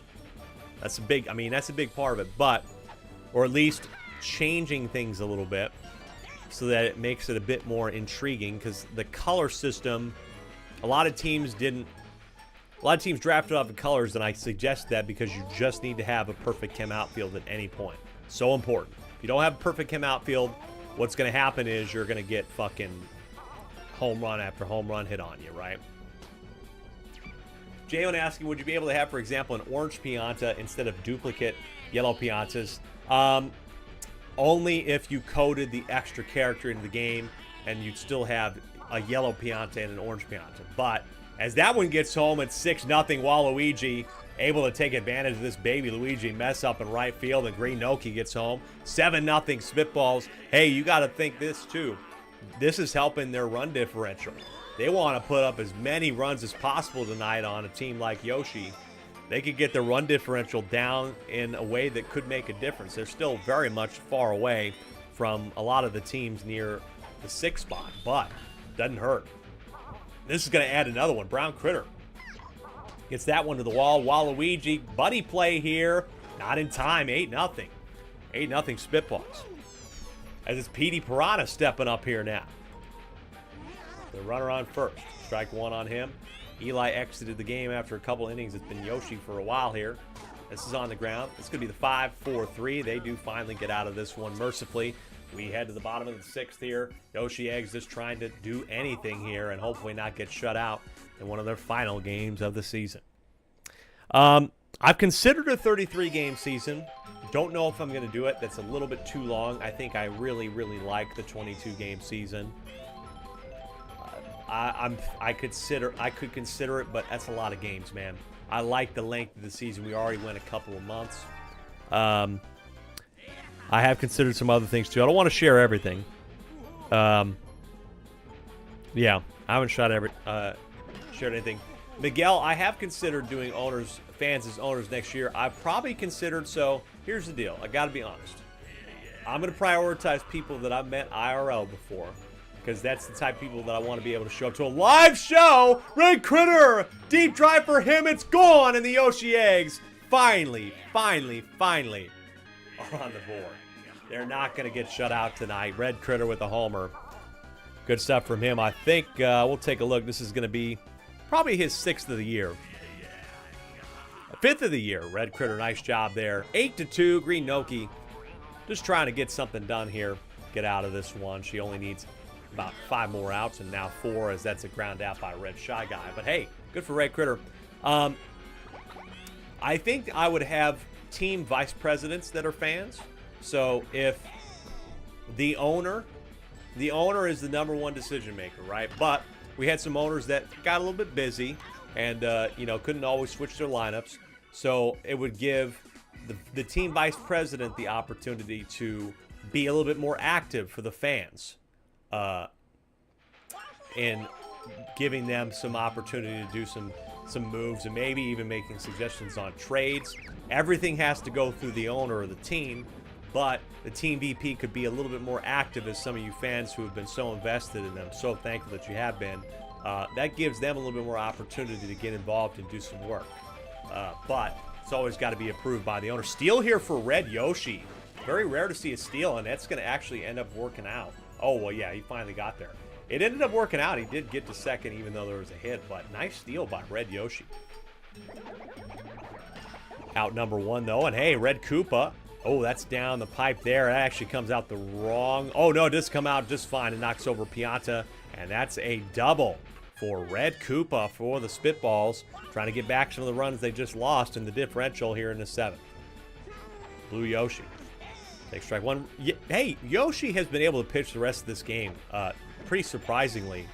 I know it was kind of a tough one for this pitching staff, but they did not too bad. Off the nose of Red Paratroopa, and that goes in the left. But I think that's a good way to balance it out, because I have a couple ideas. You know, I'm hoping that everybody wants to go again, but it gives the opportunity for people that maybe say, hey, I'd like to do it again. I know it wasn't super active or as active as I'd like to be. It gives us a good balance of keeping people involved. Baby Luigi is in here. After Yoshi's performance, 9-2. Runners on the corners here for Green Noki, who has a homer this year. Maybe it's her time to hit another one. This is a nice contact hit for her. Make it 10-2. Green Noki's got another hit in this game. And the runners are on the corners here, bringing back up the top of the order. And Waluigi, they could really keep adding on runs here. This could be, hey, folks, they're going to stay alive in the playoff race, and maybe the reason why they're going to keep with it is this. This really helps the run differential. The most they scored in the game this year was 14 against Luigi. They're going to make it 11 now, and it's 11-2. The train is going to take that ball down, and Waluigi has got a triple. He's safe at third. What a hit there. His first triple of the year with some tomfoolery out there in left center. Makes it 12-2. 17 of you are in here right now. Line drive, that gets down. How about it be 13-2? Top of the 7th, final inning of the night with 2 out. Now PD Piranha. 17 of you. A couple of people just joined in. Thanks so much for joining us. And you got to get here earlier. We're playing games all night long, man. Hit the notification bell on YouTube. Drop a follow on Twitch, and you can find out when we're streaming next. We'll be back next weekend. Getting towards the end of our regular season here. And Red Yoshi, this inning is not over yet. And Brown Critter's going to go home. And the Spitballs are trying to put up a big one on the eggs here. They're getting back a lot of run differential here in the 7th inning. Huge for them. Tim now with runners on first and second. Baby Daisy, and that's in the gap, and the bases are still loaded. And Petey Piranha's getting home. And Yoshi thought about going to third, and he's safe. Oh my goodness, what an inning from the Spitballs. Now they have their franchise record tonight.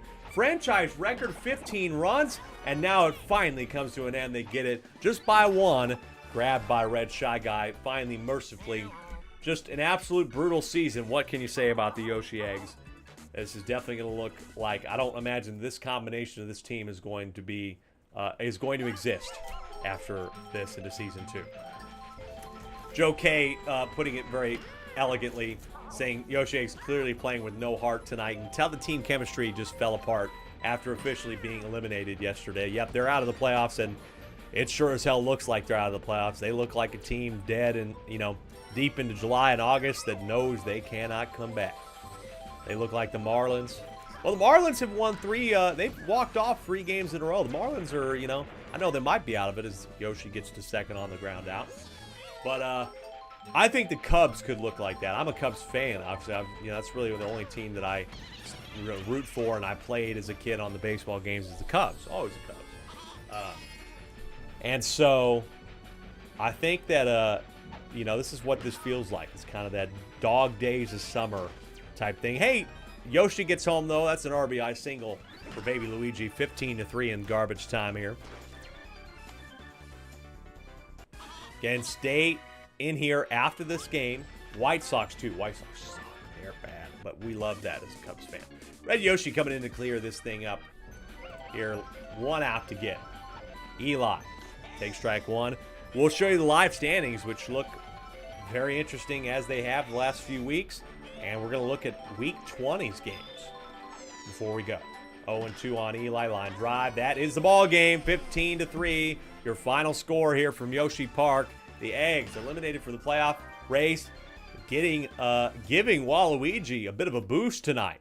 15-3. They improved their run differential by 12. Still have some opportunity to make it. They got to keep winning, but this is a big step and a big win for the Spitballs. So let's put that in there, folks, and I'll show you the live standings. 15-3 road win for the Spitballs, the final. And here we go. I'll get it lined up. Officially, we know that the Peach Monarchs got eliminated tonight, which means this is what the standings look like right now. As I put it and get it lined up into the frame correctly. There's your standings. Birdo Bows thanking the Mario Fireballs for winning tonight and getting to the third spot. They take the lead over Daisy. Big time. Daisy's run differential, by the way, folks. Take a look at that. Only 14. It's coming down. It was up there. Now it's going the wrong way. But they're still 3 games above 500. Should have no problem making the playoffs as long as they get the wins they need to get. Daisy coming up in the next few weeks. They've got Peach, Luigi, and Waluigi. So they should have no problem clinching a playoff spot. But then we look down the line a little bit. You got Wario Muscles and Birdo Bows playing Week 21. Birdo Bows very happy. I mean, they can still lose a game or two and maybe keep the first round bye, but no guarantees in this league. Then down the line, Bowser Monsters, DK Wilds, victors tonight to get above 500. Both of them getting above 500. DK Wilds for the first time. They've won 9 of 10 games in a row, and they have a 17 run differential. So we're talking about the DK Wilds. If they win and somehow find a way to pass Daisy or get tied with Daisy, they got the run differential difference. And by the way, I think they beat Daisy. They split the season series. So that's certainly possible. Then we go down the line. Diddy Monkeys, man. They're going to have some heart-to-heart. They lost again tonight. Now they face a difficult climb to have to beat some of the teams you need to beat. Diddy losing to who'd they lose to? My team. Yeah, duh. They lost to my team. They lost to Birdo Bows tonight. Then we go down the line. Luigi. Oh, man. What a game that was. Luigi losing in the bottom of the 7th. I thought we were going to extras, but they lost in the bottom of the 7th to Bowser Jr. They got a 2-run lead. They dropped the lead. They took the lead back, and then the Bowser Jr. rookies walked it off in the bottom of the 7th with Green Hammer Bro once again providing those late game heroics. Waluigi just getting that victory very convincingly. Peach and Yoshi, they are eliminated. Folks, that's the standings. Come on back for Week 20, where these are the games.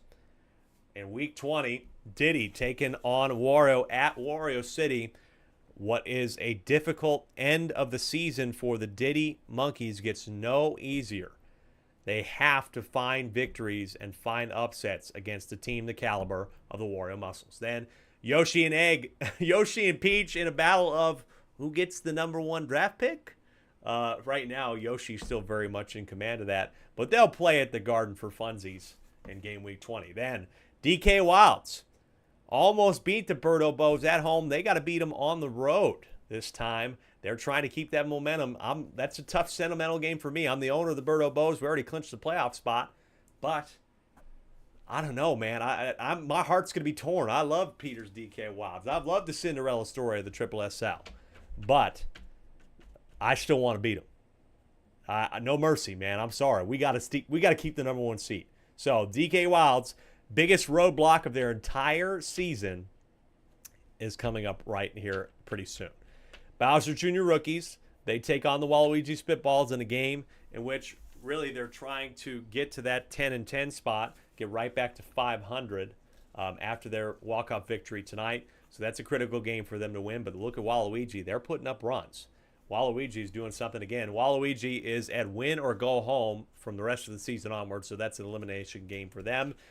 Biggest game of the week next week is Mario at Bowser. Bowser at 10-9. Mario now at 11-8. They could be tied, and Bowser has a chance to really keep climbing if they're able to pull off the victory against Mario in the castle. And then Daisy taking on Luigi. Daisy, I'm sure, losing another game tonight, would like to clean this up and get a convincing win over Luigi, and which could really put Luigi at 9-11 in a tough spot to get to the playoffs. But if somehow Luigi wins, boy, all of a sudden this gets real murky as we head into the last part of the season, folks. For the 18 of you watching, thank you so much for joining me. I'm Alec Rome saying follow us on TikTok at Super Sluggers, this YouTube channel for some shorts.